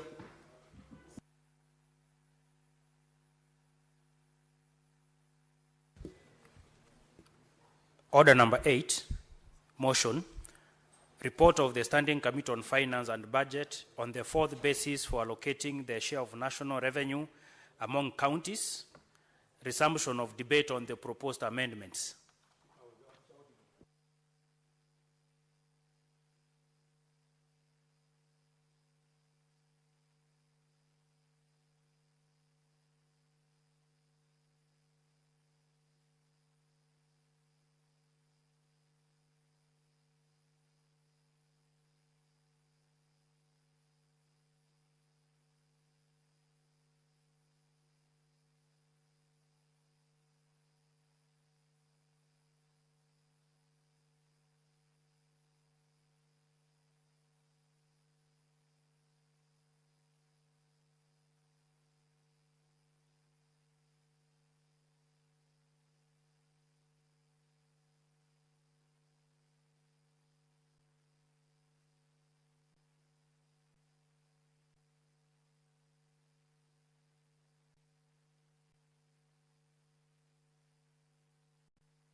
Now, honorable senators, when debate was interrupted on Thursday, the 5th of June, 2025, Senator Mungatana had the floor and he had a balance of 8 minutes. I'm not seeing Senator Mungatana in the House, and therefore the floor is open for debate. Now, honorable senators, the debate is on the amendments as proposed by Senator Mogeni, not on the entire formula. It is on the amendments as proposed. Senator for Kakamega, if you want to hug, you have the lounge.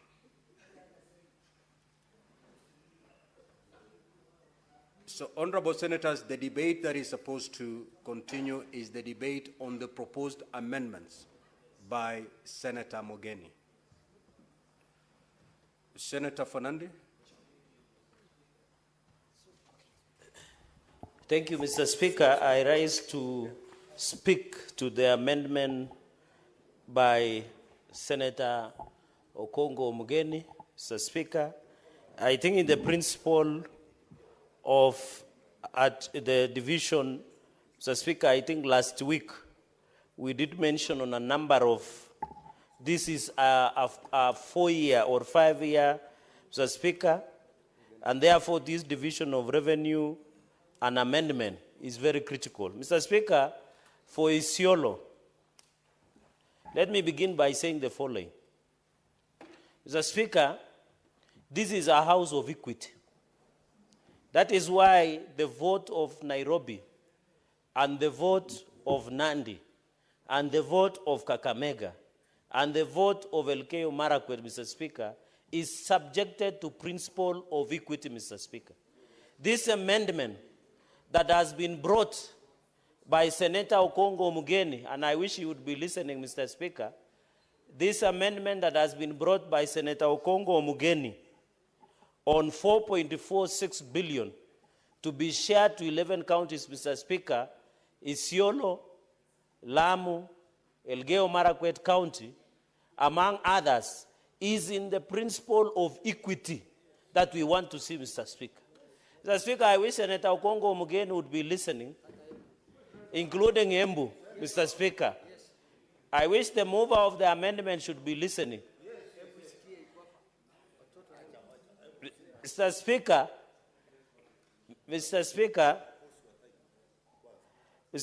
that is why I wanted to insist that this is a principle of equity. Mr. Speaker, when we were coming up with a formula, including Taita Taveta, when we were coming up with the formula, Mr. Speaker, we must ensure each and every county, one, doesn't lose, two, no county gains more. Mr. Speaker, I have seen a county in this simulated that some counties were gaining 2 billion, others were gaining only 200 million. 200 million to any county like Elgeyo Marakwet or Taita Taveta or Embu or Isiolo, Mr. Speaker, is not in good faith. Yes. And therefore this simulation, where at least each and every county will gain 405.6 million, will be very significant, Mr. Speaker. That is why most of these counties cannot even take or do a significant or an important development in their counties, Mr. Speaker. So even, Mr. Speaker, as we look at this simulation, we must be aware, Mr. Speaker. The other day, and I've seen the budget is being read on Thursday, budget that is worth 4 trillion, Mr. Speaker. But it is very sad that members of National Assembly rejected an increment of counties of 465 billion Kenya shillings, Mr. Speaker. That is an affront to the principle of equity and division of revenue, Mr. Speaker. I stand today on the basis of win-win for Lamu County. I stand today for the win-win for Taita Taveta County, Mr. Speaker. I stand today for support of Kirinyaga, Embu, Nyamira, Isiolo, Elgeyo, Marakwet, Mr. Speaker, because they deserve equity like all of us. If Elgeyo Marakwet wins, Nandi wins. If Isiolo wins, Mandera wins, Mr. Speaker. If Nyamira wins, Nakuru wins. We must push the principle of equity. It cannot be that a county is getting 2 billion, but a small county like Nyamira is getting a paltry millions of shillings, Mr. Speaker. I rise on the pedestal of history, on the principle of equity, Mr. Speaker. Mr. Speaker, they say, when the conscience of a nation has disturbed a solitary mind, it doesn't mean that that man is mad, Mr. Speaker. We must push for a win-win, Mr. Speaker, so that as we push, we cannot blame Elgeyo Marakwet, Taita, Nyamira, Isiolo, Embu, Mr. Speaker, for underdevelopment. Yet when we are doing division of resources, we don't consider their uniqueness, including Lamu, Mr. Speaker. So I support this amendment by my senior, na leo ndio narudisha mkono. After defending me, Mr. Speaker, when I was in police custody, he was able to dismantle my charges within seconds, Mr. Speaker. 1 minute and 59 seconds, Mr. Speaker. Therefore, Mr. Speaker, I rise to support the people of Lamu.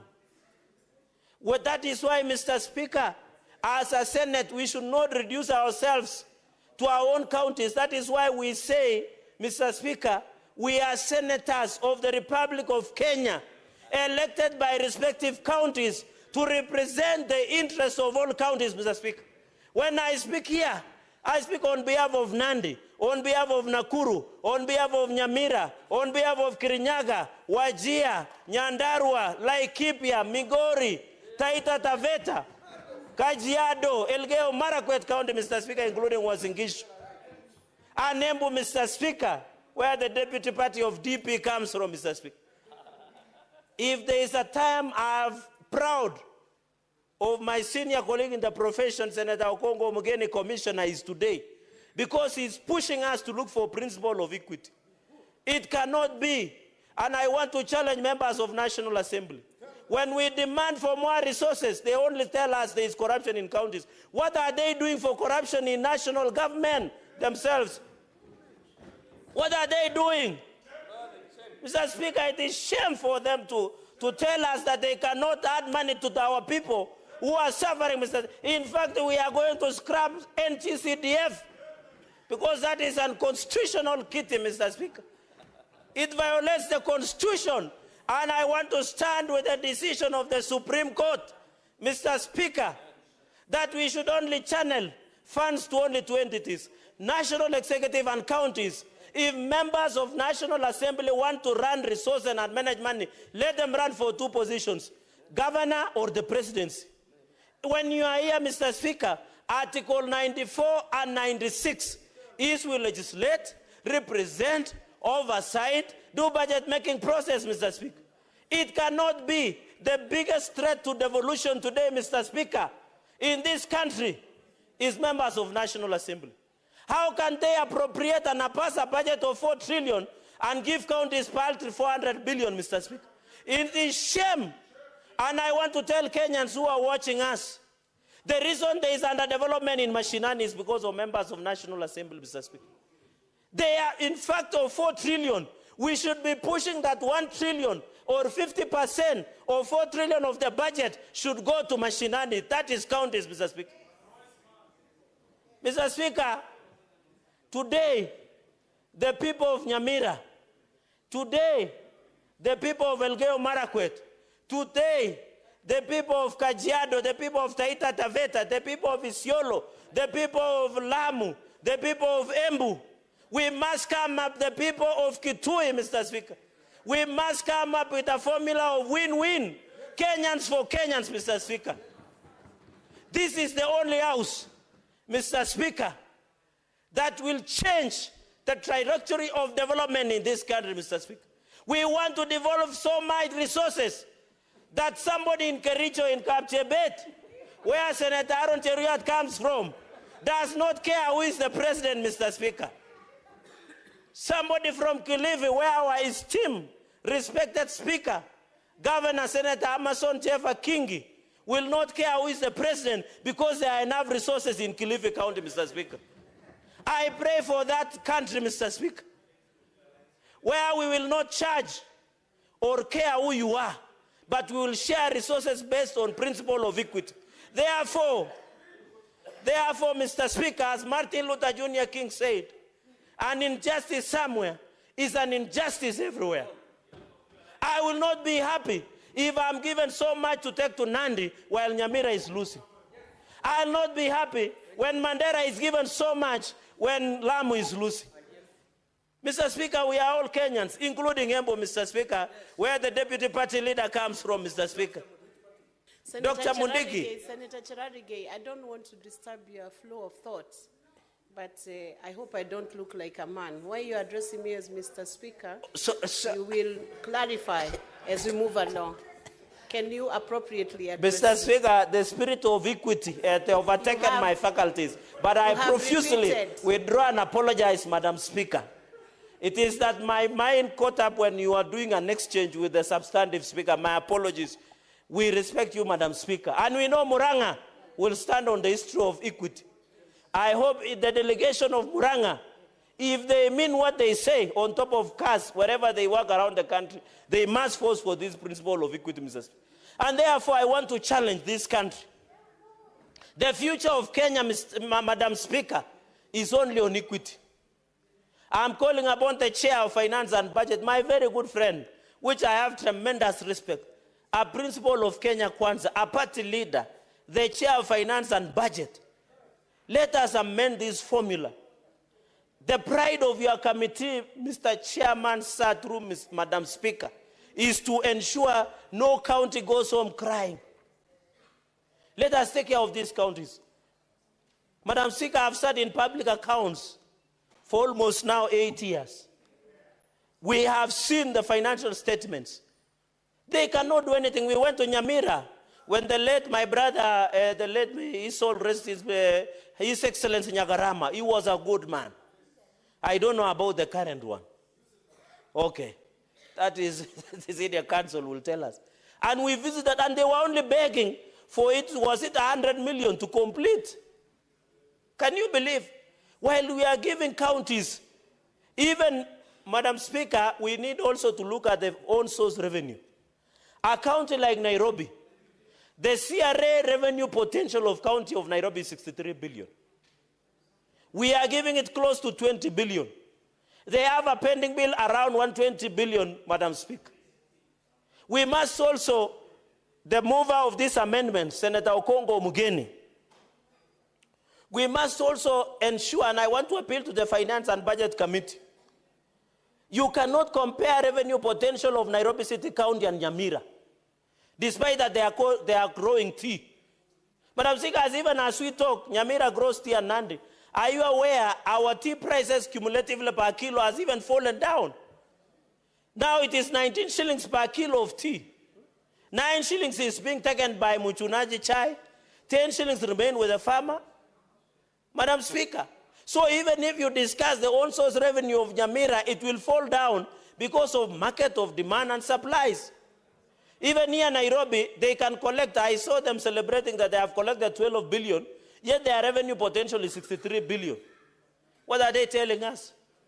And they are doing a program that dish in a county. And that program is not extending to all children. Yet we are giving them the highest allocation. Look at Turkana, Mr. Speaker. We are giving Turkana the highest amount. But the information I have is the governor of Turkana, whenever he goes to a function, he dishes out 1,000 handouts. Yet the people of Turkana, you know, the senator of Turkana brought a statement where it is only in Turkana you get a Form 4 liver dispensing out medicine, Madam Speaker.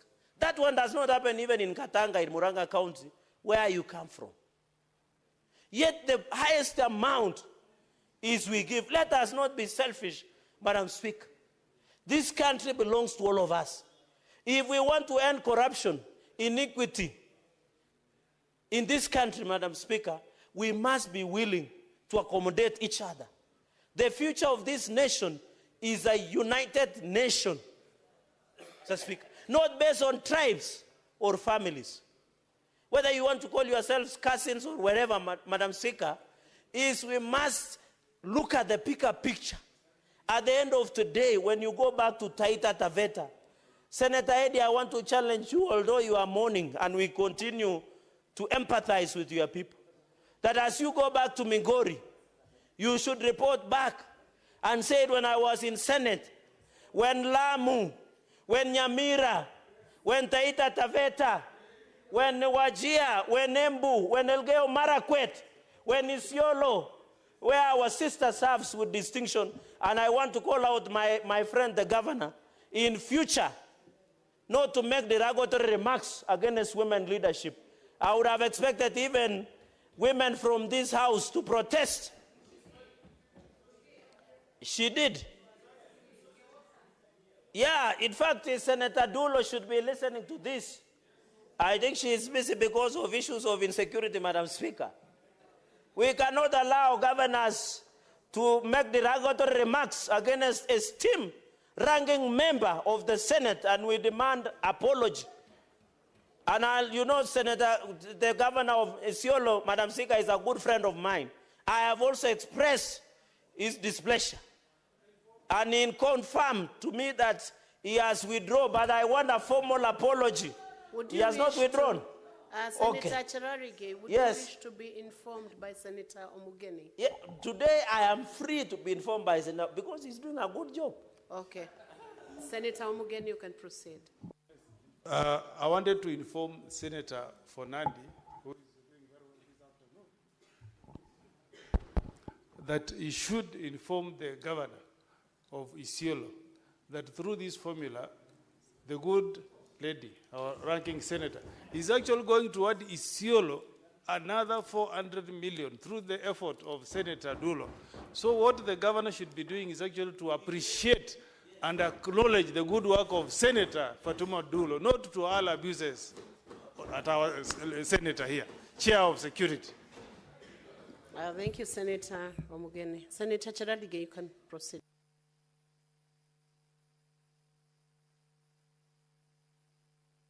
Give him the mic.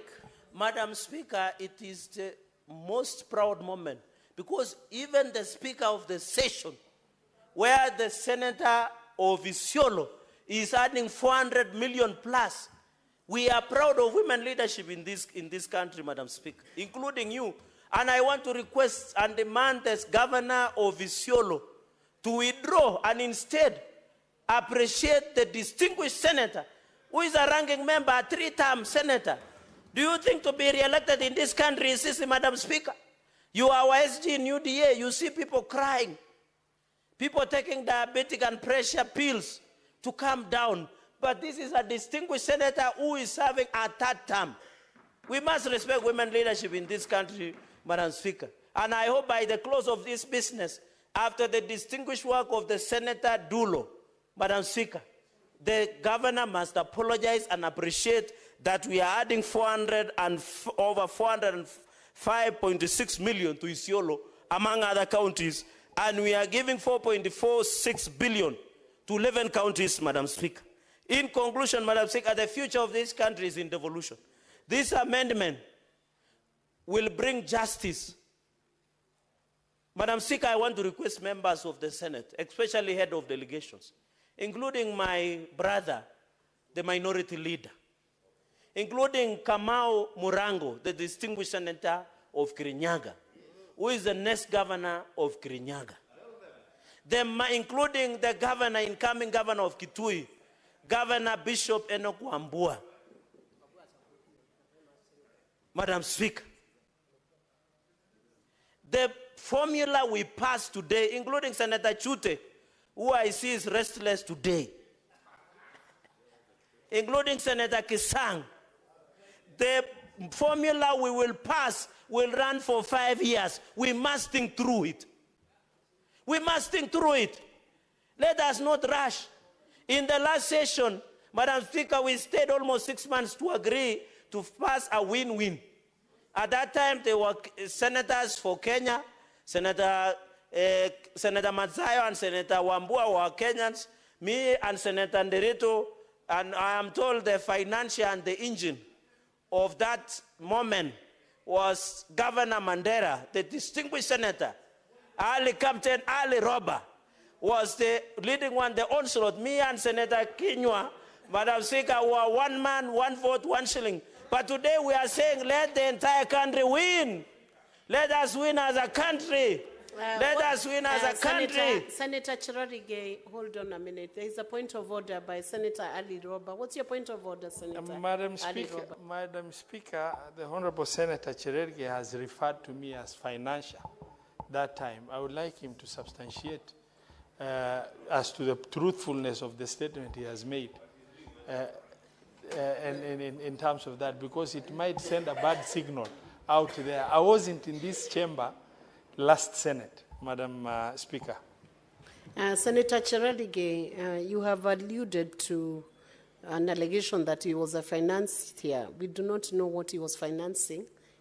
Please clarify.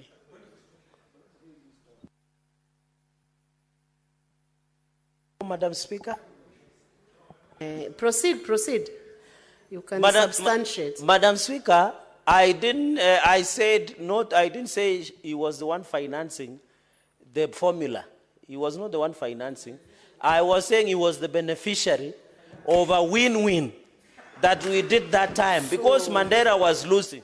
So it was just a question of grammar. I think grammatical errors. Okay. I meant the beneficiary, not the financier. So let's proceed. Madam Having Speaker, admitted that. Madam Speaker, as I conclude so that I can sit ground, I support this amendment with all my body organs.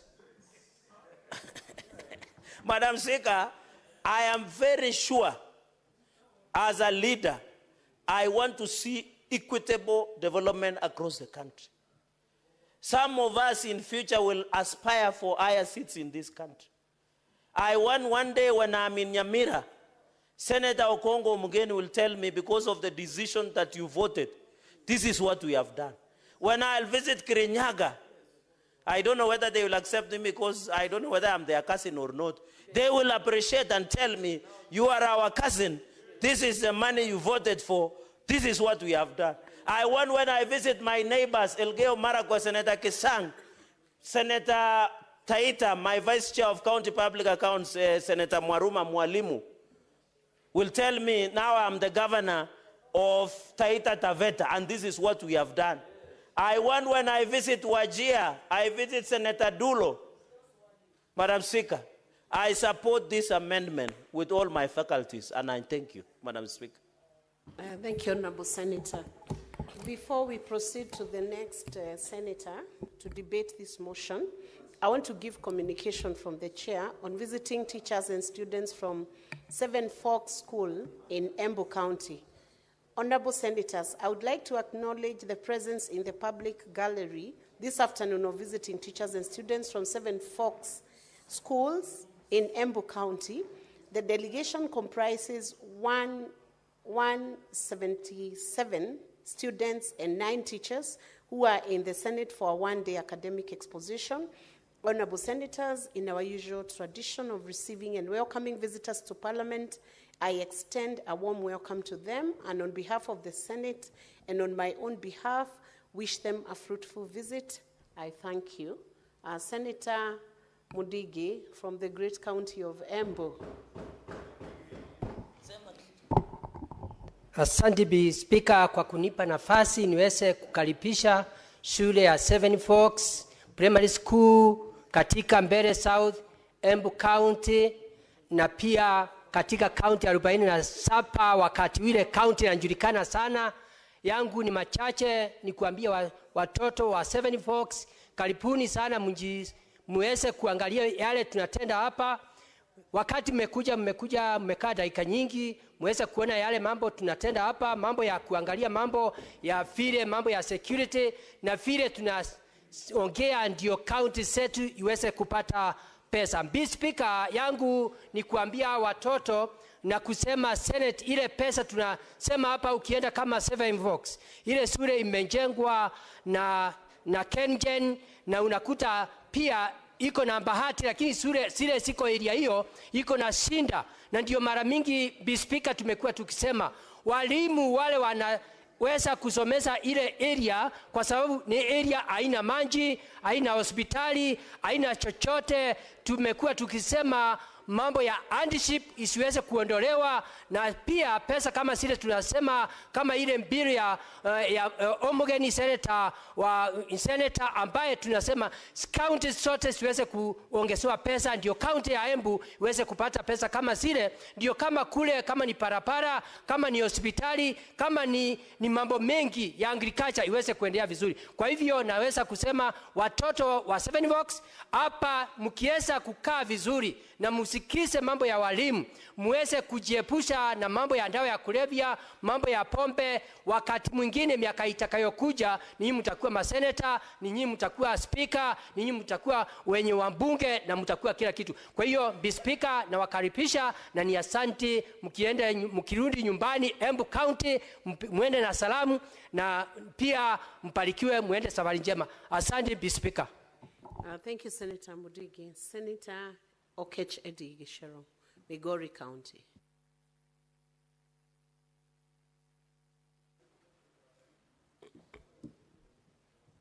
Madam Speaker, I know today has been a very emotional day because as a young person, it is very hurtful to see a fellow young man succumb to not disease nor any condition of physical harm, but dying in the hands of the police. And Madam Speaker, before I just contribute here, I wanted to thank Mr. Speaker so much for the kindness he had extended and the urgency he has put on the matter of the death of Albert Ojwang by making sure that the CS, as well as the officers who are charged with our security, can be in this house tomorrow. And I wanted to urge all my colleagues, senators, that this is the time that the nation needs you most. This is the time that tomorrow we should not have a quorum hitch or even delay of debate and engagement, that the House tomorrow, all senators should come on time so that we can be able to interrogate the matter of Albert Ojwang at 9 a.m. we be here, so that by 9:30 when the house rises, then we can be able to deal with that issue. And I want to thank all the senators for taking this issue seriously and the comments that you've made, and as well as I do extend my heartfelt condolences and my sympathies to the family of Albert Ojwang. I know I'll try and control my emotions so that I can be able to contribute on this equally important matter, the matter of the formula for which we push forward to be able to share resources among counties. Madam Speaker, I am a member of Finance and Budget Committee, and I was part of the team, therefore, that tried to think about what would be the best fourth basis formula for us to be able to share the resources that we have for counties horizontally. And Madam Speaker, while there were a number of suggestions by the CRA on the matter of sharing revenue, we felt very strongly that it's important that we have one parameter. And that parameter, Madam Speaker, is that there is no county that should lose in this avenue of sharing resources after what we have gotten from the national coffers, Madam Speaker. And therefore, Madam Speaker, when we created the formula, everything we considered was to make sure that that principle abides. And therefore, Madam Speaker, we suggested that we come up with a baseline that will always ensure that when resources are shared in this country, or when the basis for sharing resources is considered, then no county ever loses what they have gotten. And there is a reason behind this, Madam Speaker. The reason is very simple. Counties get to commit to different projects, get to commit to different non-discretionary and discretionary budgetary requirements. Therefore, if you put any formula that makes any county lose a shilling, you inconvenience that county. Additionally, Madam Speaker, the issue of inflation will always catch up with counties, Madam Speaker. For instance, if you think about the wage drift, there is a big consideration that adjusts itself by 5% in our payroll systems every year automatically. If you deny a county a shilling from what they got in the previous allocation, then you end up being injurious to their planning purposes. And therefore, Madam Speaker, the idea of the baseline of 387 is in and itself a very important one. And Madam Speaker, I therefore will dissuade any amendment that augments that baseline, that brings it to zero or any other thing. But now, Madam Speaker, when we came to this House, the issue was raised about the smaller counties who are going to gain from the previous CRA formula. And Madam Speaker, the rationale behind these small counties not getting what I would call adequate resources to make them run is because, Madam Speaker, these 11 counties in particular have faced a serious challenge of viability. Madam Speaker, if you look at the spirit of the Constitution, when the counties were being created under Article 6 of the Constitution and subsequent articles that divide resources in our country, Madam Speaker, the principle of the Constitution is that the counties must be viable. What are the viability options for the counties, Madam Speaker? The viability of counties, Madam Speaker, number one, is that they be able to run a government. Counties are government. And those governments must be run on the basis of non-discretionary expenses. Those non-discretionary expenses, Madam Speaker, must go and be able to run staff, must go and be able to run recurrent expenditure. And then, Madam Speaker, the viability of counties does not stop at running non-discretionary expenses. A county is only viable, Madam Speaker, if after employing people, the county can, one, provide services to its constituents, and two, can be able to have some sort of development to its constituents, Madam Speaker. What we have seen in the county of Isiolo, what we have seen in the county of Vihiga, what we have seen in the county of Samburu, what we have seen in the county of Tharaka-Nithi, what we have seen in the county of Laikipia, what we have seen in the county of Nyamira, what we have seen in the county of Taita Taveta, what we have seen in the county of Lamu, what we have seen in the county of Elgeyo Marakwet, what we have seen in the county of Kirinyaga, and lastly, what we have seen in the county of Embu, is that they can only run their non-discretionary expenses, recurrent expenses. So they are sent money to these counties, and the money, in whichever formula that is shared, is so small that they can only be able to finance salaries, Madam Speaker, and run vehicles, and run utility bills. Madam Speaker, that is not the viability of counties as was intended by the Constitution. Because then the people in those counties, Madam Speaker, end up never seeing any development.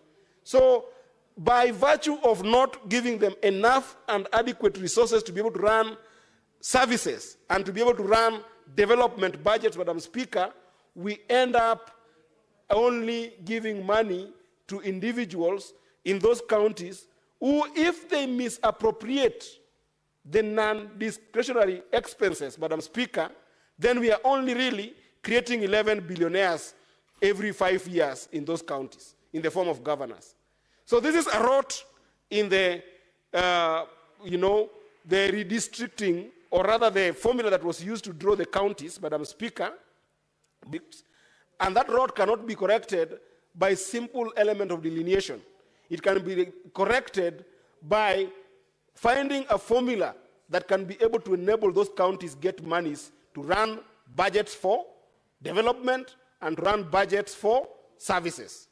And therefore, that is why when we got here as a finance and budget committee and listened to senators, the senators did propose that in lieu of that problem, let us seclude about 2 billion to make sure that we give these counties, and if possible, pass a law to ring-fence that money to go to development of those counties. Now, Madam Speaker, the reason for this amendment by Senator Mogeni from Nyamira is that that which is being ring-fenced of 2 billion, which every county will get an average of about 181 million, is not adequate enough to cushion development. It's not adequate enough to cushion service delivery. Now, we understand that. However, the proposal of 4.46 billion, Madam Speaker, I think might be edging it too far. Reason being, there is no scientific formula that guarantees all the county governments which part of the money they receive they put for development. So while I agree with the principle that we need to add just a little bit more money above the 2 billion, I think that 4.42 might be prohibitive to a conversation with other delegations from other counties. So for us to be magnanimous with these counties, I want a way forward. And I want to plead with the senators. First of all, the 11 senators who have brought this amendment through Senator Mogeni, and then the other colleagues from other bigger counties. Why can't we make it 3 billion? I think 3 billion can be a compromise that allows for proper ring-fencing money for development for these counties, but also that is not prohibitive enough to make us not pass this for this formula this week. Because, Madam Speaker, there is urgency in passing this formula this week. And I'll tell you why. While we are fighting for 387 billion, there's a bigger conversation about costing of county functions, Madam Speaker. And we have never sat as a Senate so that we use the instrument of costing county functions as a conversation between us and the national government. So we need to pass this formula by urgency this week, and then we retreat, prepare, come back to fight with the national government on how much must counties get. The issue of DORA is the next conversation that we must now invite all of us. And when we're going to that table of fighting for that money, Madam Speaker, we must go all of us. We must not have some senators from the 11 counties crying this other side, while the senators from the 36 counties also crying on this other side. We must move together. So I think that togetherness, let us all agree that, yes, the 2 billion is small, but 4.46 might also be on the higher side. Therefore, Madam Speaker, I want to plead with my colleagues. Let us make it 3 billion. And let us not debate it further. Let us sit down, get the 3 billion to these smaller counties, give them the power to be able to run development, reinvest that money for development, and then now we start talking about the 465 billion. That's the bigger cake. Even if we give these counties 3 billion, Madam Speaker, it will barely be enough for development in Lamu. I have passed through the places like Nyamira, Madam Speaker, when I went to visit my brother, Senator Mogeni. Things like water are still a dream to people in those areas. If you're not close to any stream of water, Madam Speaker, then women still wake up very early in the morning in Nyamira. Wake up very early in the morning in Vihiga. I visited Senator Sotsi, Madam Speaker. Wake very early in the morning in the counties of Samburu, Madam Speaker, to go and fetch water. This money won't be enough for them. Even if you were to give them 4.46 billion, Madam Speaker, that won't be enough to solve the problems in Nyamira. It won't be enough to solve the problem in Elgeyo Marakwet. It won't be enough to solve the problems in Embu, Madam Speaker. We were sent here to fight for counties to get resources adequate enough to make the devolved functions work. They cannot work at 405 billion, Madam Speaker. They can only work if we fight to make sure that counties get 465 billion, Madam Speaker. It can't be that yesterday I saw the Minister for Finance, the CS for Finance, talking very proudly about allocation of billions of money to the national government to deal with healthcare, to deal with primary healthcare, to deal with issues of water, and giving the ministry over 100 billion. Yet these counties are left here, Madam Speaker, to fight over 47 billion to deal with a devolved health function. This we cannot accept, Madam Speaker. It cannot be that the Ministry of Water, Madam Speaker, is given more money than counties combined when the entire provision of water, if you look at what we call WSPs, water service providers, Madam Speaker, they are rolling in loans, Madam Speaker, without any effort by the national government to save them. Assets have not been transferred to these water service providers, Madam Speaker. They don't even have proper asset registers, because, Madam Speaker, the national government has not agreed, has not accepted to transfer those assets to them, Madam Speaker. The moment we allow that every year we are going to be given a budget in this house that keeps on funding devolved functions and funding them to the ministerial department and agencies, Madam Speaker, we are doing a disservice to all these devolved functions, Madam Speaker. If the National Assembly, if the National Treasury want to have a conversation with the Senate that is genuine about making sure that there is service to the people, that conversation must stop at what is the real cost of running functions in this county, Madam Speaker.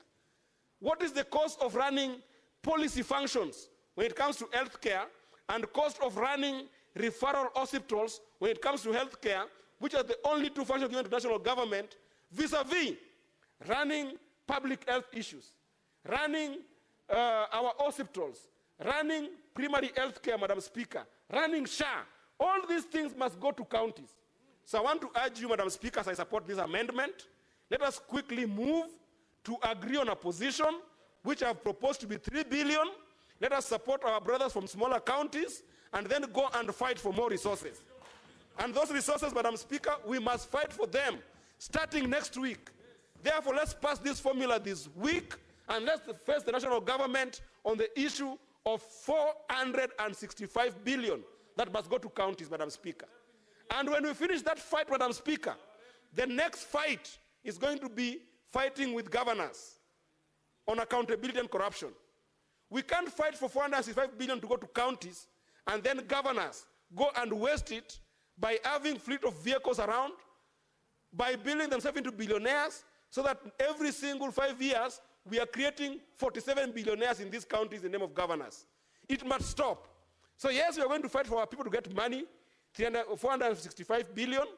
But when we finish, we are coming for governors. They must stop the scourge of corruption in the money we are sending to our people in the grassroots. And that fight will come next week. And therefore, I support Senator Mogeni with that adjustment, that if it so suits the 11 senators, let us stop it at 3 billion, let us move forward together, and let's start the fight for DORA next week. With that, Madam Speaker, I thank you for the opportunity, and I support. Senator Kinyua. Asante Bi Speaker kwa kunipa fursa hii. Kuanzia mwanzo, Bi Speaker, nataka kuunga mkono mswada wa marekebisho ambao umeletwa na Senator Okongo Omugeni. Bi Speaker, ni wazi na ni dhahiri shahiri ya kwamba fedha zinapaswa kufuata majukumu. Majukumu mengi yamepelekwa katika gatuzi zetu, Bwana Speaker. Lakini Bwana Speaker, gatuzi yoyote ambayo inapata chini ya shilingi Bi Speaker, gatuzi yoyote ambayo inapata chini ya shilingi bilioni 6 inakuwa ni vigumu sana, Bi Speaker, kufanya jambo lolote. Si kutengeneza barabara, si kuweka dawa katika hospitali, ama kutengeneza shule za chekechea.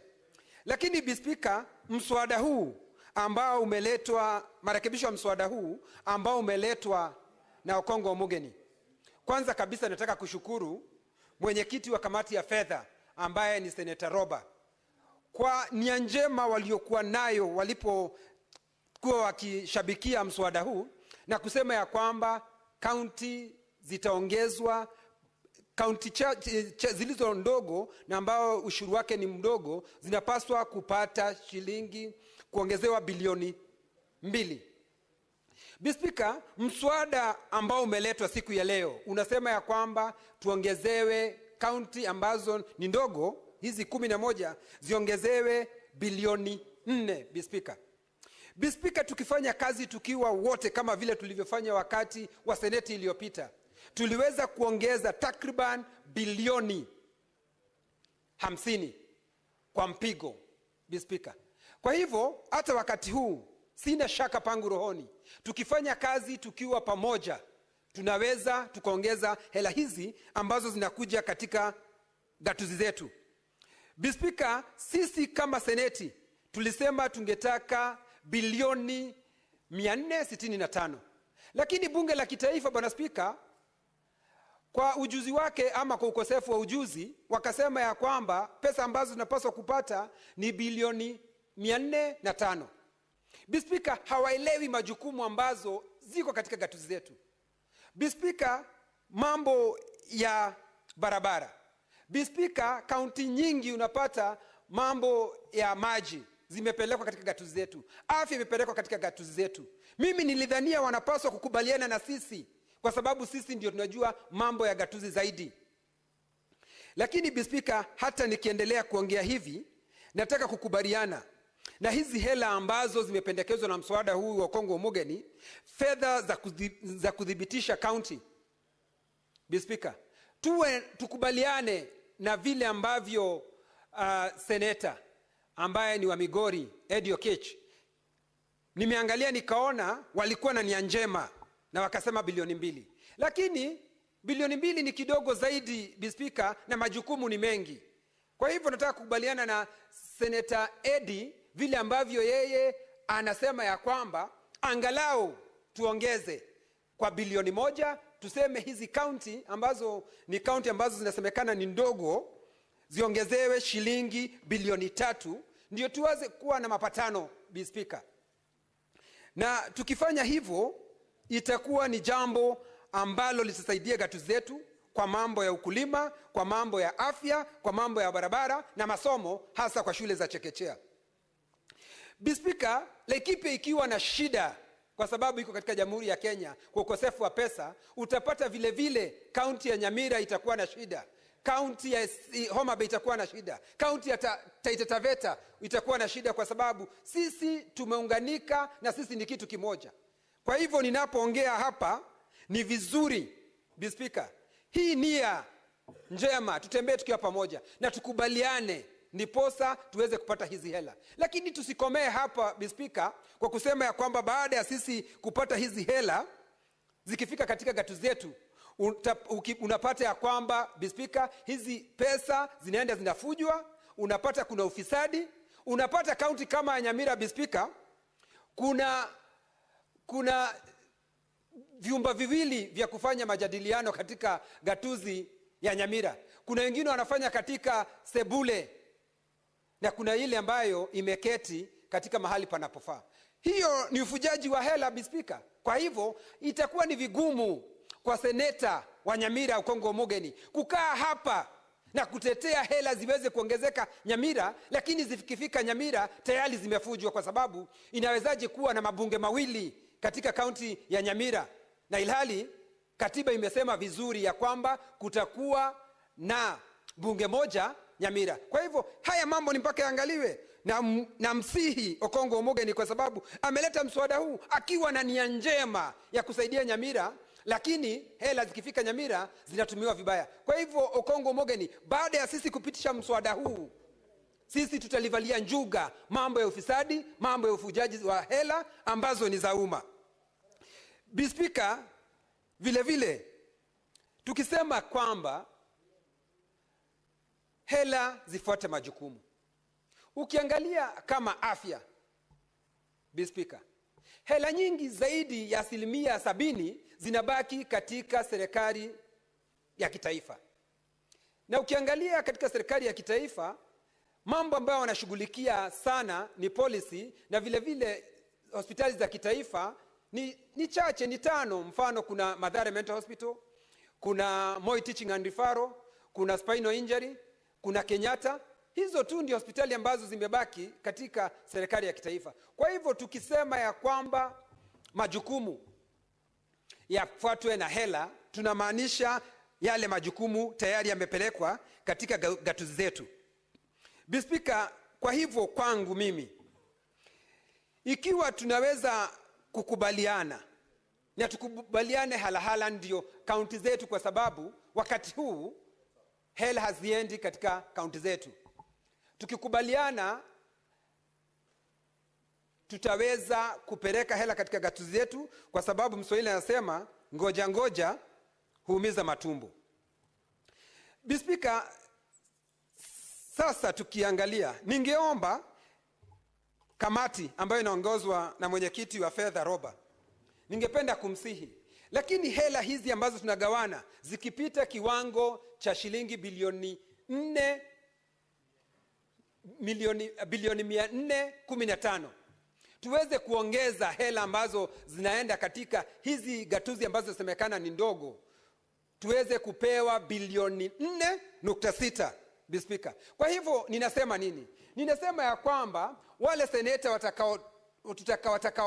watakaoenda katika kutuwakilisha katika ile kamati ya kuleta uwiano, tupeleke maseneta ambao wataweza kukaa ngumu, na ningeomba seneta wa Mandera Roba, kwa sababu yeye amekuwa akishabikia hayo mambo na ana uwezo, ujuzi na amebombea, awe mmoja pale ndio aweze kuenda kuleta kuweza kupeleka ujuzi pale, na aweze kuwaambia kinaga ubaga kisa na maana ya sisi katika seneti kutaka hela nyingi, kwa sababu kaunti zote za Jamhuri ya Kenya, Speaker, zinahitaji hela, na hasa hizi kaunti ambazo ni ndogo kama Laikipia, kama Nyamira, kama Elgeyo Marakwet, kama Taita Taveta, kama Kirinyaga, kama Embu. Hizi kaunti, Speaker, zinahitaji majukumu, kwa sababu zinahitaji hela ndio ziweze kujikimu na majukumu waliopewa waweze kuyafanya, Speaker.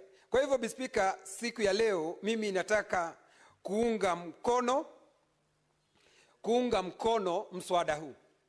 Speaker, nimeketi nikasikia kwamba ati kuna kaunti ambazo zinaokota ushuru mwingi, kwa hivyo hapati kupewa hela. Mfano Laikipia, kwa sababu sisi tunaokota ushuru mwingi, hatupaswi kupewa hela zaidi. Bwana Speaker, huwezi ukamkata mtu mkono kwa kazi aliyoifanya nzuri.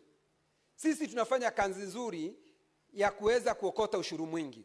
Kwa hivyo katika asilimia fulani inapaswa iongezwe kwa wale ambao majukumu yao kama ni kokota ushuru, tunafanya hivyo kwa ustadi, Speaker. Lakini si kutukemea na kutukejeli kwa sababu sisi tumeweza kuokota ushuru mwingi, alafu ukifika katika seneti unapata katika seneti hii ndio inatumia nguvu zake.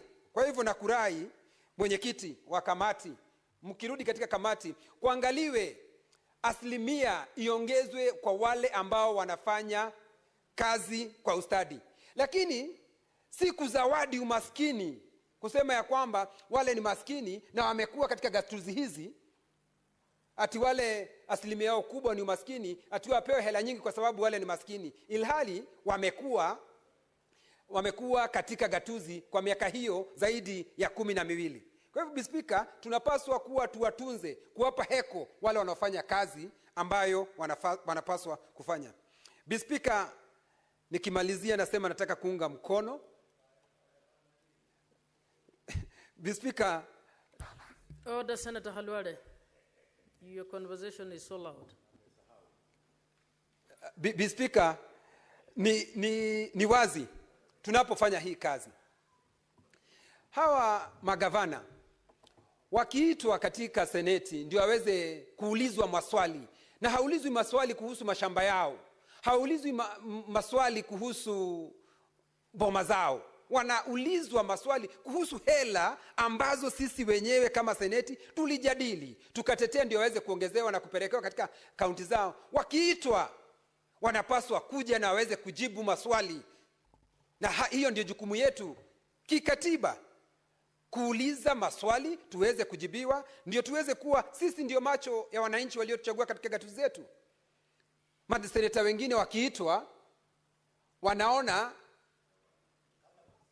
magavana wengine wakiitwa wanaona wao ni kama miungu wa gatuzi walizotoka. Wanapaswa kuwajibika, Speaker, na kujibu maswali yale ambao wameulizwa katika seneti hii. Speaker, itakuwa ni kinaya kwetu sisi kuja hapa kuteta na kusema pesa inapaswa kuongeza, lakini baada ya wao kupata zile hela inakuwa sasa hawezi kuja, wakiitwa ndio waweze kuwajibika katika seneti hii.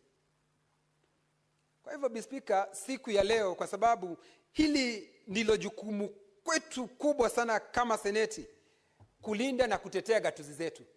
Lakini ikiwa kazi yetu itakuwa tu ni kutetea gatuzi zetu, lakini baada ya wao kupata zile hela, basi inakuwa ni vigumu tena sana wao kuja hapa kwetu. Lakini Speaker, nataka kusema ya kwamba kwa sababu nia imeonekana njema, hii nia njema ni ya kwamba na nataka kupongeza mwenyekiti na kamati yake. Wamesema ya kwamba hawataki kaunti yoyote ibaki nyuma. Sisi sote tunapaswa kutembea pamoja. Na kwa sababu ya huo upendo na hiyo nia njema, tunawapongeza. Na sasa marekebisho yaliyoletwa na Senator Okongo Omugeni, ninaomba kamati, naomba bunge hili, naomba na wasihi, tafadhali tupigie kura hayo marekebisho, ndio hizi kaunti ambazo zinapata hela chache ziweze kupata hela ambazo zinaweza kukimu zile kaunti. Lakini nimwambie Senator wa Embu, nimwambie Senator wa Kirinyaga, nimwambie Senator wa Elgeyo Marakwet, nimwambie Senator wa Tana River, na nimwambie Senator wa Nyamira, hizi hela tunazozitetea hapa zikiongezwa, magavana ambao hizo kaunti hela zinaenda wanapaswa kuwajibika. Hizo hela hazitumiwe kiholela. Hizo hela zitumiwe kwa kazi ambayo inafaa, kazi ya kuimarisha maisha ya wananchi wa gatuzi hizo. Hizo pesa hatuwapatii ndio waweze kujitajirisha wenyewe, ama pesa yao ya mfuko ndio mtu anatembea katika ile gatuzi. Mfano Laikipia, governor wa Laikipia anatembea Rumuruti, anatembea Ormoran, anatembea Doldor, huku akipeana pesa kiholela. Hizi pesa ni za maendeleo, hizi pesa ni za kuimarisha uchumi, hizi hela ni za kuimarisha uchumi katika gatuzi ambako hizo kaunti tunazipeleka hizo pesa. Hatutakubali Okongo Omogeni senior counsel. Hatutakubali Eddie Oketch, kwa sababu mimi nikubaliana na vile ulivyosema, vile ambavyo vimesema bilioni 3. Lakini hizi hela zikitumiwa vibaya, tutakataa leo, tutakataa kesho, mtondogo na hata milele. Kwa hivyo nikimalizia, Mr. Speaker, niseme naunga mkono marekebisho yaliyoletwa na Senator Okongo Omogeni, na vile vile yale mambo ambayo Senator Eddie, kwa sababu yeye ni mwanakamati wa fedha, ule mwelekeo na ujuzi. Mimi sikudhania Eddie ana ule ujuzi wa hela vile alivyoelekeza hayo maneno hapa. Mimi nataka kusema ule ujuzi ambao amesema hapa, sijui kama Okongo Omogeni alimsikia, kwa sababu amesema badala ya bilioni 4 na si 2, akasema akaja akasimama katikati. Nikaona werendi alionao. Na kwanza pole kwa sababu kumpoteza yule kijana barubaru ambaye ameuawa na hawa wakora ambao wanasema ni maafisa wa polisi, lakini wao ni wakora ambao wamemuua kijana huyo. Nasema pole, na tutasimama wima kutetea haki katika Jamhuri ya Kenya. Lakini tena nirudie, kwa sababu hapa ndipo nina uchungu. Hela hizi tunazopeleka katika gatuzi zetu, Mr. Speaker, hizi hela tutazilinda kwa hali na mali, kwa uhai wetu na damu yetu. Kwa sababu ni uchungu, Mr. Speaker, tunakaa hapa tunaongea kuhusu hela, hatimaye hizi hela zikienda katika gatuzi zetu zinaingia kwa mifuko ya watu. Okongo Omogeni, ningekuomba Okongo Omogeni, yes, I want to be informed. Proceed.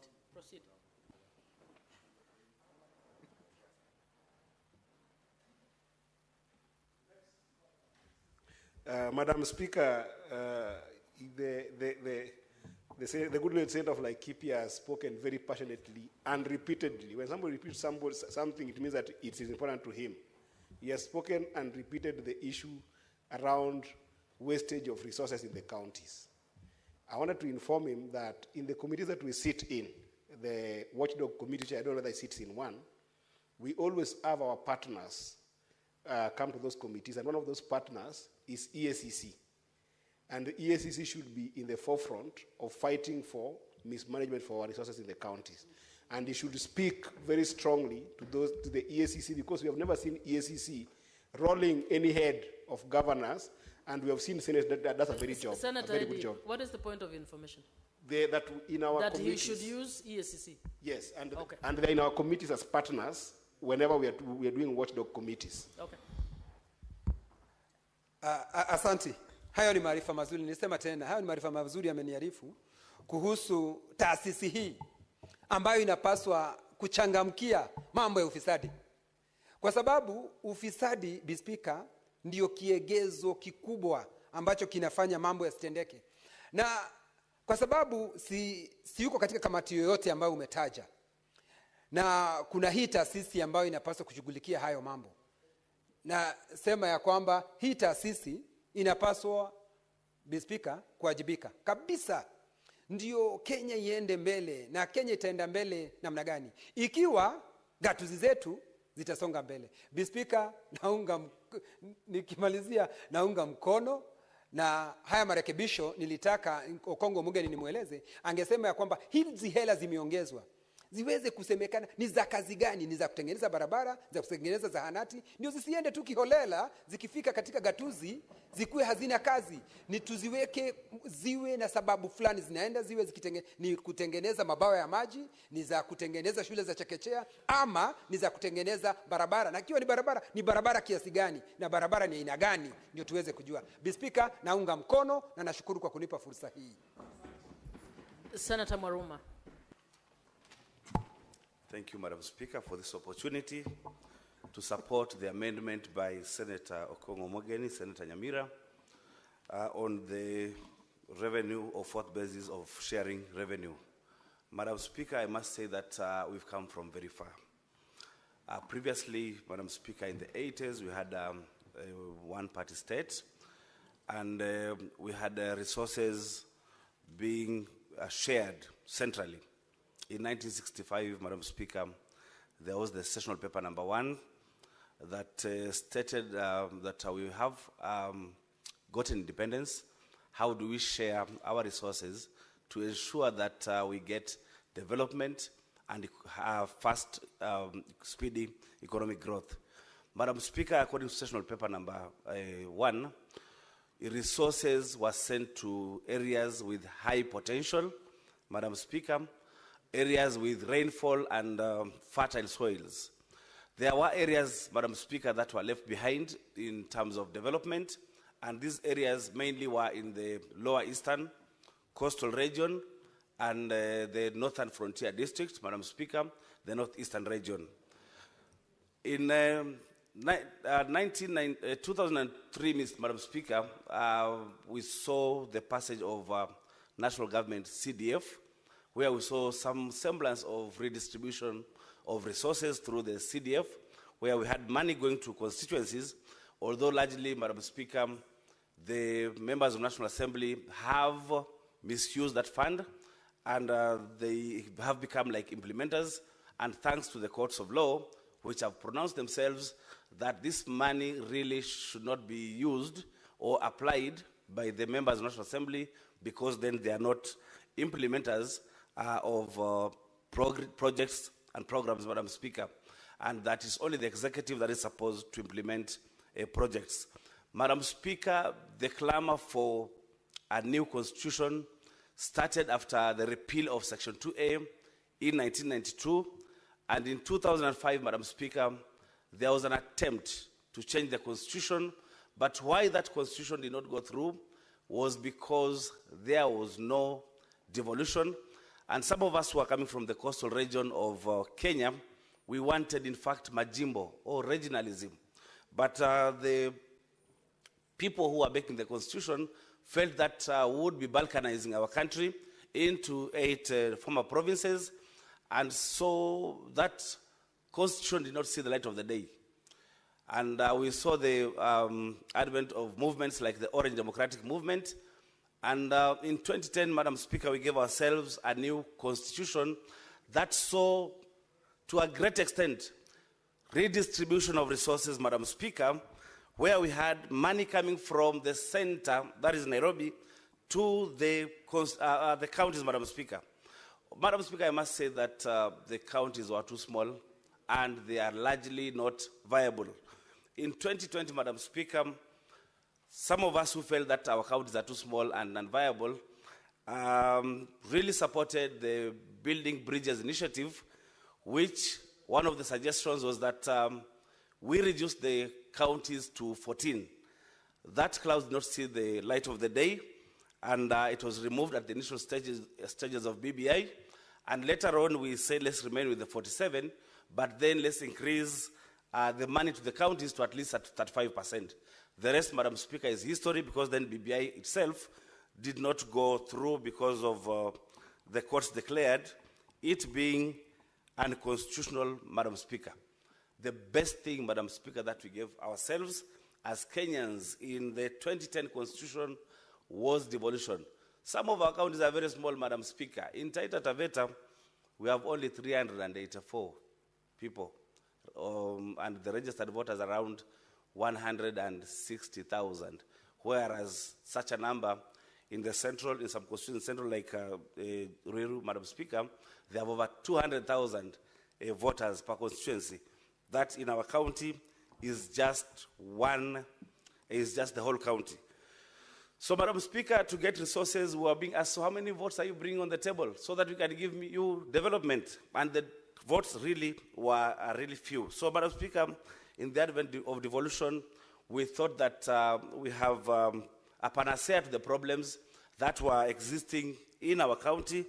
But then, by and by, as we look at how devolution is working, we feel that the money that is going to the very small counties that have been identified as Taita Taveta, Isiolo, Elgeyo Marakwet, Nyamira, Lamu, Laikipia, Vihiga, Kirinyaga, and Embu, that these counties are too small and unviable, and they get less than 6 billion, Madam Speaker, That money largely goes to paying salaries and doing operations, and very little money, Madam Speaker, is left to do development.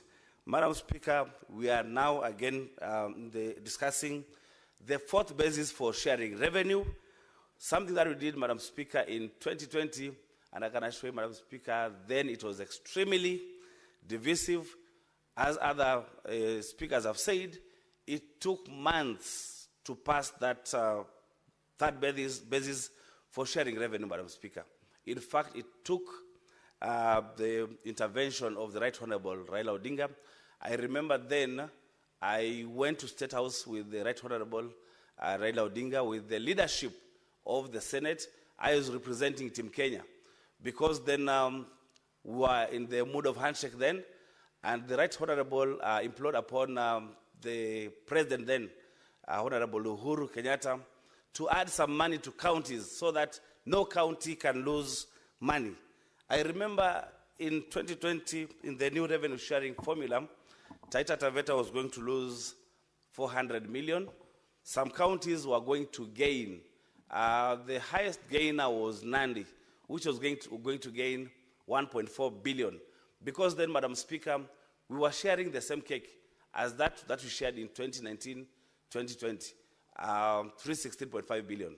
Now, in 2020-2021, we were called upon to share the same cake, but with a new basis, with a new formula. So definitely, if you're sharing the same cake with a new formula, some counties would lose and some counties would gain. So the counties that were losing were a total of 19 counties, and Taita Taveta was one of them. But as we were negotiating with others, I remember imploring upon the senator, the late senator for Machakos. His county was gaining, but we asked him, if you are coming from the lower eastern region and Makueni and Kitui is losing, why can't you support them? These are your cousins. Support them so that they don't lose money. And Senator Kabaka, may God rest his soul, internal peace, accepted to join the fray. We also spoke to Senator Malala of Kakamega because then his county was gaining, but then Vihiga was losing, and we requested him to join the fray because then the cousins were also losing. And I like also the magnanimity of Senator for Nairobi, then Senator Sakaja, and Senator Murkomen, who agreed that much as their counties were gaining money in the new basis for sharing revenue, but we are still one Senate of Kenya, whose sole role is to defend counties and their governments. And so they decided to support us. We started as 19 people, and at the end we were 27. But then in the wisdom of the Honorable Raila Odinga, he said, we would divide this Senate and we would divide this country across the middle. We'll balkanize it to people who deserve to have more money and some to have less money. So when he talked to the president then, the president agreed to add the shareable revenue or to agree to have the DORA pass the shareable revenue from 316 billion to counties to 370 billion, an increment of 53.5 billion, Madam Speaker. And I gained 600 million, and it got a leap from 4.2 billion to 3.5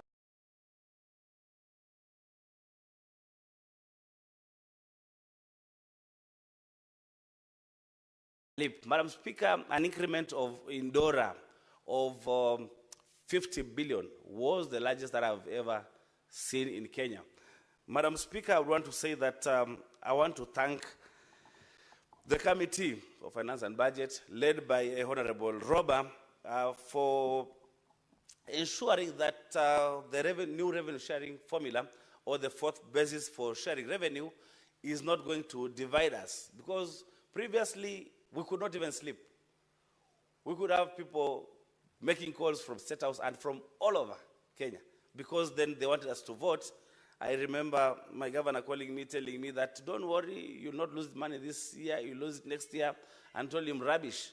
How can you agree we lose 400 million, yet when you lose 400 million, we are losing it for 5 years. That is 2 billion. So there's nothing like that. But I'm happy that the Committee of Finance and Budget has agreed to hold counties harmless by making sure that we share 387.5 billion to all the counties using the third basis of sharing revenue, and then the additional amount which will be determined by DORA be shared using the new basis. Madam Speaker, even when we use the new basis to share revenue, Taita Taveta will only get a leap from 5.0 billion to 5.25 billion, some little money. Through negotiation, through discussions,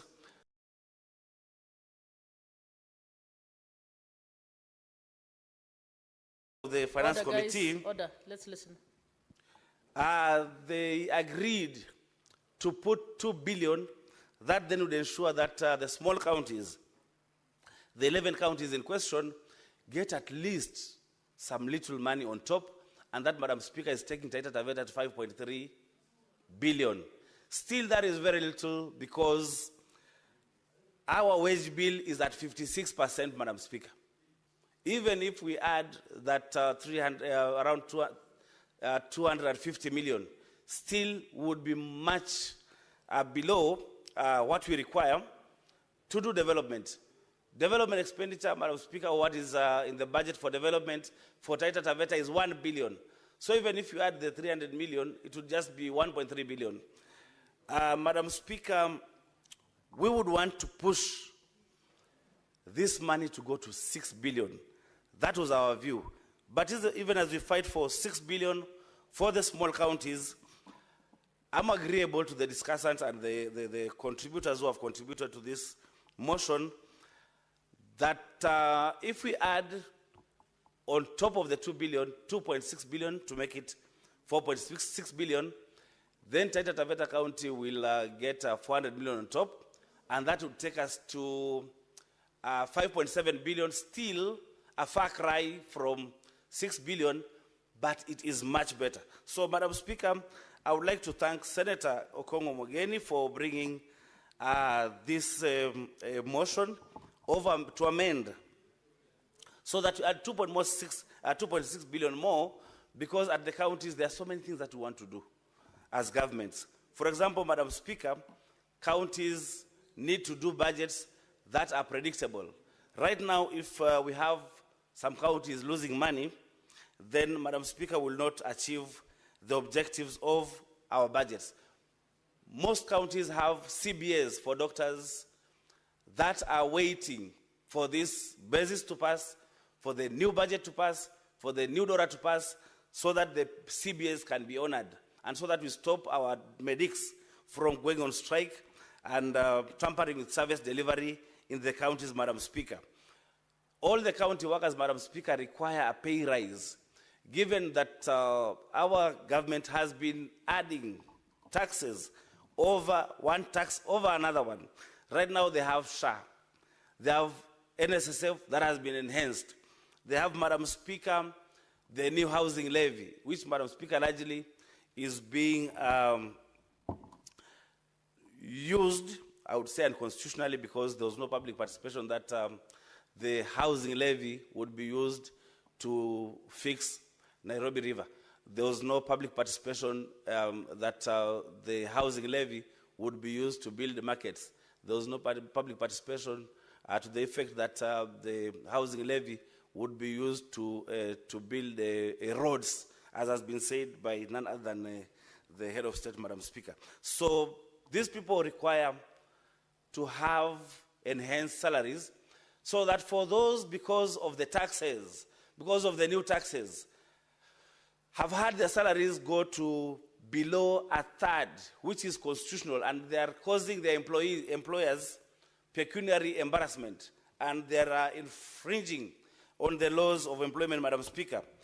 They require a salary increment. They'll only get a salary increment if, Madam Speaker, we get that paltry 4.6 billion for the small counties, Madam Speaker. Madam Speaker, if we get in DORA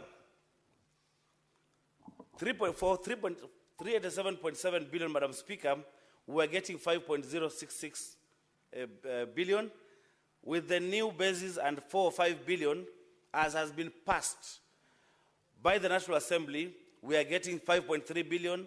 But if we fight, Madam Speaker, to get 465 billion, then Taita Taveta County would go to 6.149 billion. So we must continue fighting, Madam Speaker, so that in Dora we pass 465 billion. That has been suggested by the Senate, Madam Speaker. I have said already that our wage bill is at 54% as Taita Taveta County, and 54% and 11% for the County Assembly. We are remaining with very slim resources to do development, Madam Speaker.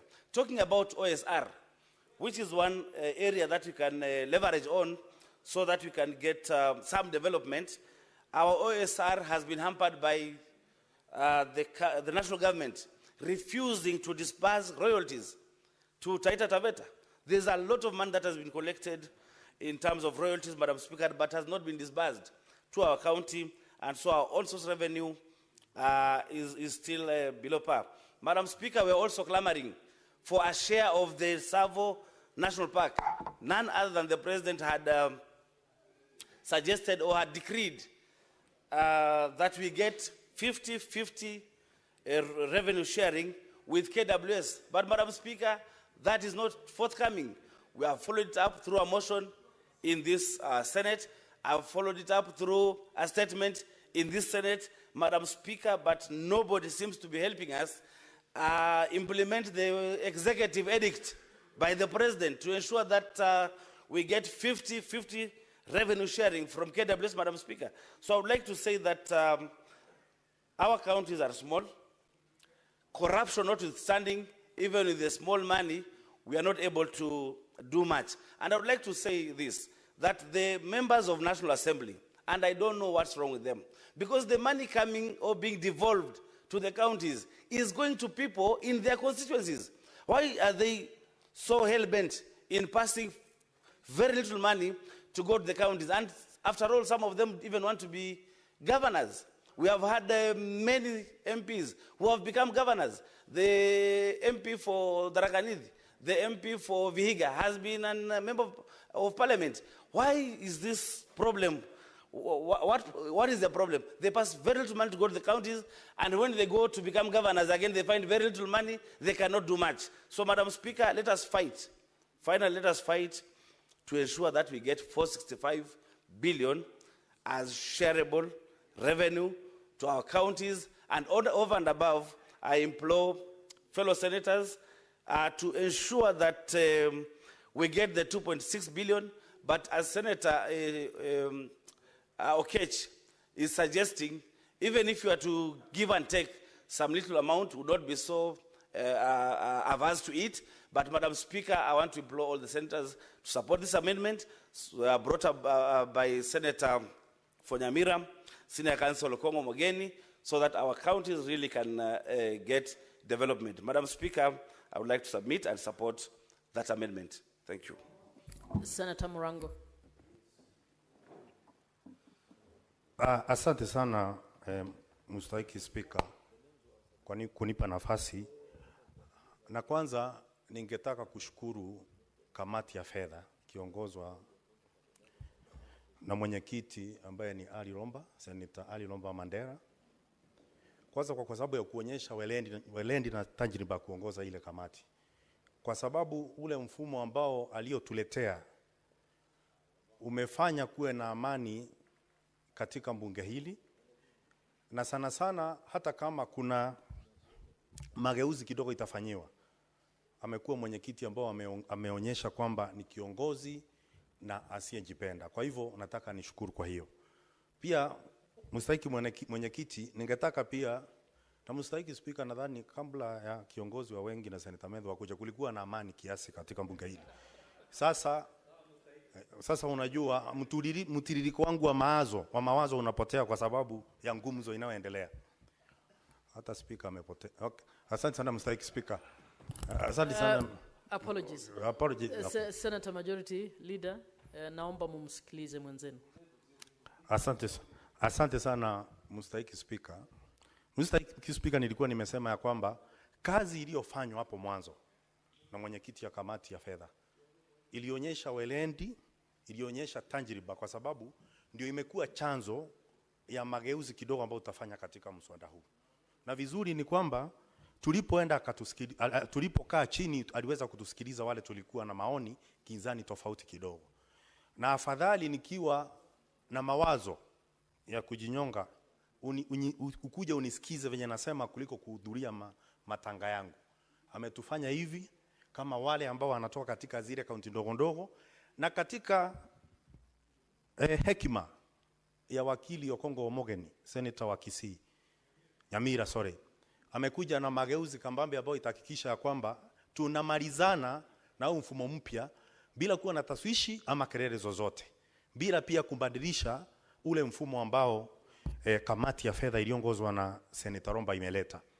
Mstahiki Speaker, sababu kubwa ambayo tulikuwa tunaomba hii mageuzi ni kwamba zile vigezo ambazo zilitumika katika ugavi wa fedha mwaka huu, kwamba nyingi sana zilikuwa hizi kaunti ndogo ndogo zilikuwa hasingeweza kufaidika kwa kiwango kubwa sana. Kama vile ukubwa, kaunti ndogo si kubwa.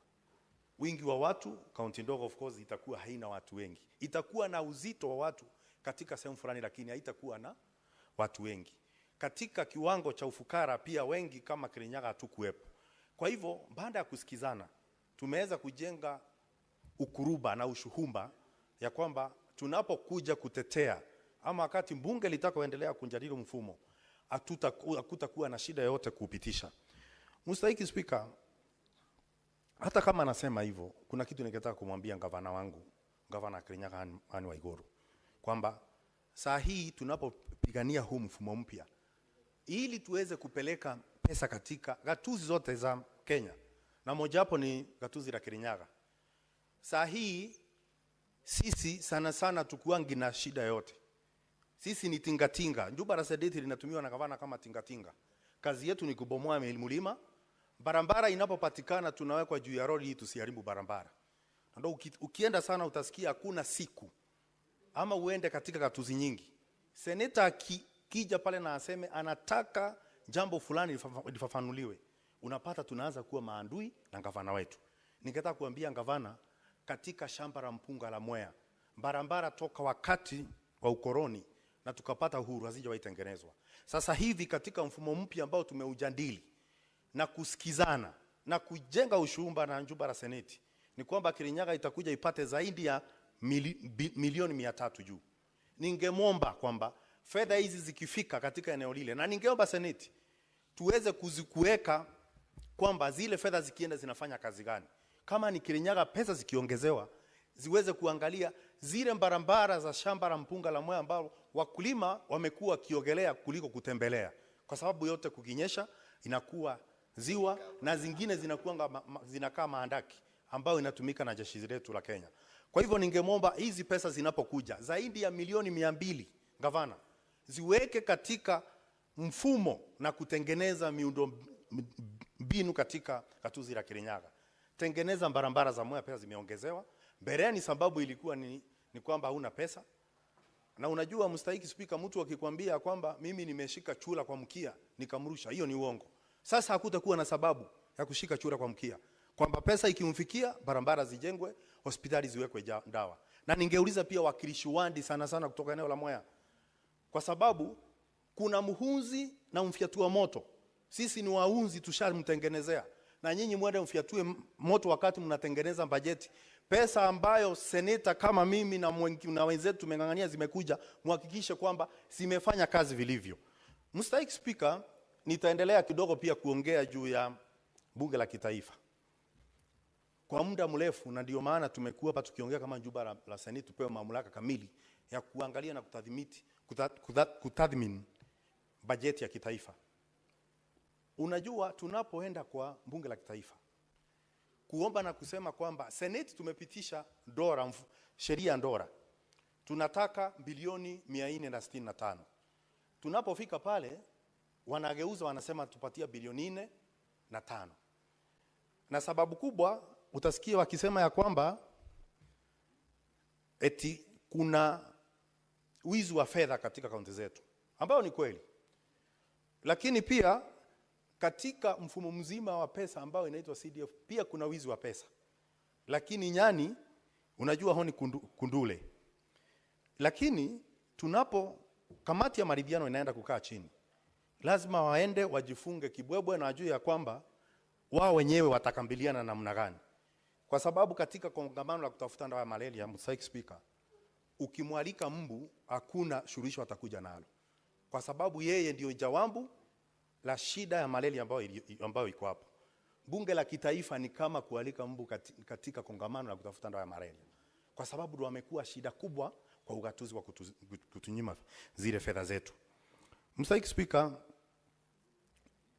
lakini tunafaa tujue ya kwamba nguvu ya kutengeneza mvua ikipewa muuza mwavuli hakutakesha mvua. Kwa sababu kila wakati atataka nafasi nzuri ya kuuza mwavuli. Hata nakuwa kwenye biashara. Leo hili nguvu ya kutengeneza mvua imepewa bunge la kitaifa. Na ndio maana kila siku kunanyesha machozi ya fedha kutofika katika gatuzi zetu. Na kwa hivyo hata tukiongea hapa mpaka na sisi tujifunge kibwembwe. Hizi shida tumekuwa nazo kwa muda. Miaka kama 5 imeisha bado tulikuwa tunangangana na bunge la kitaifa. Na unajua Mr. Speaker, ukiwa katika msitu, uone mti moja mara mbili ujue kwamba umepotea. Hata sisi bunge la kitaifa, bunge la seneti, tunapokaa hapa na kumbweka, wakati nadhani unafika ambao tunafaa kuuma. Kumbuka hata mbwa ambwekae bila kuuma, hakuna siku anapewa heshima. Kwa hivyo sisi tupewe heshima, lazima tukuje, tupambane, tuhakikisha kwamba nguvu zetu ambazo hatuna tuko nazo katika bunge la seneti. Na hivyo tu ndio tutaweza kusaidia ugatuzi. Mr. Speaker. Mr. Speaker, kuna wengi wanasema kwamba tunafaa tukae tuongee. Na hivyo tutafanya katika kamati ya maridhiano ambayo itatengenezwa na kiongozi wa wengi. Lakini ukienda kule, wakati wanaenda pale, tunasikia ngumzo ambayo inatokana kwa bunge la kitaifa na ni mazungumzo ambayo hafai. Mr. Speaker. Inafika mahali hata kama kuna heshima, hata mtoto akikunja ngumi, wakati mwingine inabidi yagongwe kama mtu mzima. Kama amefikisha kiwango na amekosa heshima. Tutaenda pale, tupambane katika ile kamati, tuhakikishe kwamba tumepata pesa. Sisi venye tutafanya kama seneti ni kuwajibu katika mitandao wakati tunaongea mambo ya muhimu kama hospitali na dawa. Kwa sababu tukiwajibu huko, ukipigwa na punda teke na wewe upige punda teke, nyote ni punda. Hiyo inafaa kuwa tofauti yetu na wao. Kwamba katika mitandao ya kijamii hatutajibizana na wao, lakini ile kamati ambayo tunaituma inafaa ijifunge kimbwembwe kuhakikisha kwamba sisi tumepata haki yetu. Hii seneti tulipopitisha bilioni 465, sisi tuko na akili timamu. Sisi sio wanasesere kwamba tuko na akili. Sisi sio vikaragosi. Kwa hivyo tunapofanya sheria kama zile alafu sikifika pale tunaonyeshwa madharau. Hilo ni jambo ambalo hatufai sisi kama kukuja tukakimya na tukaacha liendelee kufanyika. Mr. Speaker, kuna jambo lingine nataka kumalizia. Nimeona kwa muda wale wakilishi wandi katika gatuzi nyingi ikiwemo ile kaunti ya Kirinyaga wameongea na wamesitiza kwamba wanataka fedha zaidi ili iweze kwenda katika zile gatuzi zao, katika zile wandi zao. Njia moja ambayo ningewahakikishia ni kwamba sasa pesa tunaongezea. Ile sababu ambayo ilikuwepo hapo awali ya kwamba pesa hamna, sasa hamna tena hiyo sababu. Kwa hivyo mimi nawaambia tunapopitisha mfumo mpya, waendelee kabisa kupambana kuhakikisha kwamba hizo pesa zinawafikia. Kwa sababu hiyo ndio njia peke yake ambayo tutaweza kufanya maendeleo katika kona zote za nchi. Na niambie gavana pia, pesa ikiongezewa inafaa imalize umaskini, inafaa yakisha kwamba biashara zinaendelea kwa sababu ya kutengeneza miundo msingi na pia kupeana huduma ambazo zinafaa kupeanwa. Kwa hivyo pia zile pesa tunaokota inafaa kuongezeka. Pesa nyingi sana ambazo zinaokotwa katika kaunti ya Kirinyaga nyingi sana huwa zinapotea. Mimi mwenyewe huwa nazunguka na ili wale wanaokota kondi bado wanalipwa pesa kidogo. Ukienda kwa wale ambao wanahusika katika jambo ambalo linafaa kutuongezea fedha, wenyewe waadhishwi na mishahara, lakini bado pesa zetu zinaendelea kupotea. Ni jawabu ambalo tutambidi tuipate kutoka kwa gavana wakati anafika katika kamati tofauti. Kama ni shule za chekechea, Kirinyaga peke yako ndio yenyewe haina mpango wowote wa kupeana chakula kwa watoto wa chekechea. Mstahiki Speaker, unajua tunakaa na wewe katika kamati ya elimu. Na wale ambao wamekuja katika ile kamati, gavana wengi wako na mfumo na wako na mpango wa kupeana chakula katika shule za chekechea. Kirinyaga hatuna. Pesa ikiongezewa, ningetaka kumwambia gavana pia aweke na atie maanani, aweke bajeti kando, kwa sababu watoto wengi sana wanaumia wakati wanaenda shule. Ukiangalia sana Mstahiki Speaker, sisi watu wakubwa ambao wako na miaka mingi, wengi hata washakuwa wahenga hapa. Ifikapo saa 4 kila siku kuna chai tunawekewa pale na mkate na mandazi, alafu na viazi vitamu. Na hiyo ni baada ya masaa mawili tu baada ya kuchukua staftahi zetu katika nyumba zetu asubuhi. Na mtoto je ambaye anawekwa katika darasa kuanzia saa 1, wengine watoka saa 7 bila kukula chochote. Hilo ni jambo ambalo halifai kufanyika sana sana katika muda ambao tuko na katika ugatuzi ambao tayari umefanyika katika nchi ya Kenya. Mstahiki Speaker, na nikimalizia, kuna jambo la maji katika gatuzi zetu. Vyanzo vingi sana vya maji na visima vinatoka katika eneo la Kirinyaga. Utakuja kushangaa kwamba hadi leo wakazi wengi kutoka kaunti ya Mwea wanakunywa maji machafu. Mstahiki Speaker, ukienda katika kaunti ya Mwea ambao mpunga ambao una uenzi unatoka. Na ni umenikumbusha kwamba nikienda nyumbani nikuletee angalau kilo 2 ili uweze kujenga mwili. Na nitafanya hiyo Mstahiki Speaker. Lakini mahali mpunga inatoka Mstahiki Speaker, maji ya kunywa imeadimika kama hali Wandaku ama Kamburi Rambaniani. Ukienda kule uwezi pata maji ya kunywa. Either uende ukakunywe kwa mto ama uende maji choto kwa punda. Na ni maji machafu. Hakuwezi kuwa na sababu yoyote katika mwaka huu kane ambao tuliko siku ya leo, kwamba baada ya pesa kwenda katika gatuzi zetu, kwamba gavana hawezi kuwa na mpango maalum. Juzi tu ndo tunaona taasisi ya EACC ikishika watu ambao walikula pesa ambayo ilikuwa inaenda kwa mfumo ambao unaitwa Mwea Makema. Fedha zinazoimbiwa kutoka county na kwenda katika mifuko ya watu. Wengine pia wanafika mahali wanaimba mpaka dawa za hospitali, Mstahiki Speaker. Na kuna siku nilisema na sima ombi mbaya kwamba ukipewa nafasi ya kununua dawa na kupatia wagonjwa, na wewe uchukue ile nafasi uende uimbe zile pesa, uende ukazile na familia yako, Mungu ambaye yako juu jalali na ambayo halali, huyo Maulana siku moja atakufanya ukunywe zile dawa kwa sababu ulistafuta wewe mwenyewe. Hivyo ndio inafanyika siku ya leo. Unapata hospitali zetu hazina dawa, lakini kuna mtu hako na tumbo kubwa anakaa kama mpira. Na wakati ameajiriwa juzi, huyo mtu alikuwa amesimama ni kama ile miti ambayo mikaratusi ya Lebanon. Lakini wakati ameingia katika pale mara moja amefura kama kupe. Hata hajamaliza miaka 2 ama miaka 3. Nguo haziwatoshei. Wengine wanavaa nguo zinakaa kama marinda. Mstahiki Speaker, ni wanaume. Kwa sababu ya kule kuzindisha. Maskini anapoamka kukimbia asubuhi kwenda kutafuta lishe, naye Mungu anafanya watoke asubuhi wakimbie kupunguza sukari na pressure na kupunguza uzito. Hiyo ndio mambo ya Mungu. Kwa hivyo pia nawaonya wale ambao wamekuwa wezi katika kaunti zetu, ambao kila siku tukiwaita wengine wanakuja. Wengine wanaongea vibaya sana, ni kama fisi wakirudi. Nishaona kama gavana Isiolo juzi anatusi hata maseneta katika chumba maalum ambao wanafanya kazi zao. Wanawaona wafai. Wanaona wale ni wasumbufu. Lakini nataka kuambia kwamba mahali tumefika kama bunge la seneti tumekomaa. Na mfupa ambao umeshinda fisi kuula, mbwa hawezi kuupeleka mahali. Sisi tukikaa ngumu, Mstahiki Speaker, tukae ngumu. Hiyo mifupa anatuletea, hiyo mfupa ambao wanafikiria sisi hatuwezi, tutaweza.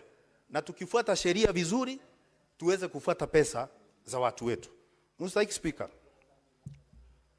wamama ni muhimu sana katika nchi ya Kenya na wako katika gatuzi zote. Umuhimu ya afya ya kina mama na mahali wanaenda kujifungua ni muhimu sana. Kunafaa kuwe na marazi safi. Hata katika Biblia tukufu inasema kwamba ndoa ziheshimiwe na marazi iwe safi. Kuna sababu, Mr. Speaker. Kwa sababu hata ukichukua mshipi mpya kufunga suruali ambayo imeraruka haitabadilisha mambo. Bado utakuwa unaonekana uchi wako. Uchi ambao uko katika hospitali zetu za Katusi umezidi, Mr. Speaker. Kwamba unapata watu wanalala kitanda moja watu 3. Nguo anazolalia ni mbaya. Dawa hakuna. Ukienda kama hospitali kuu ya Kerugoya unaambiwa nunua dawa. Ukienda katika Kembembe mnapata dawa hamna.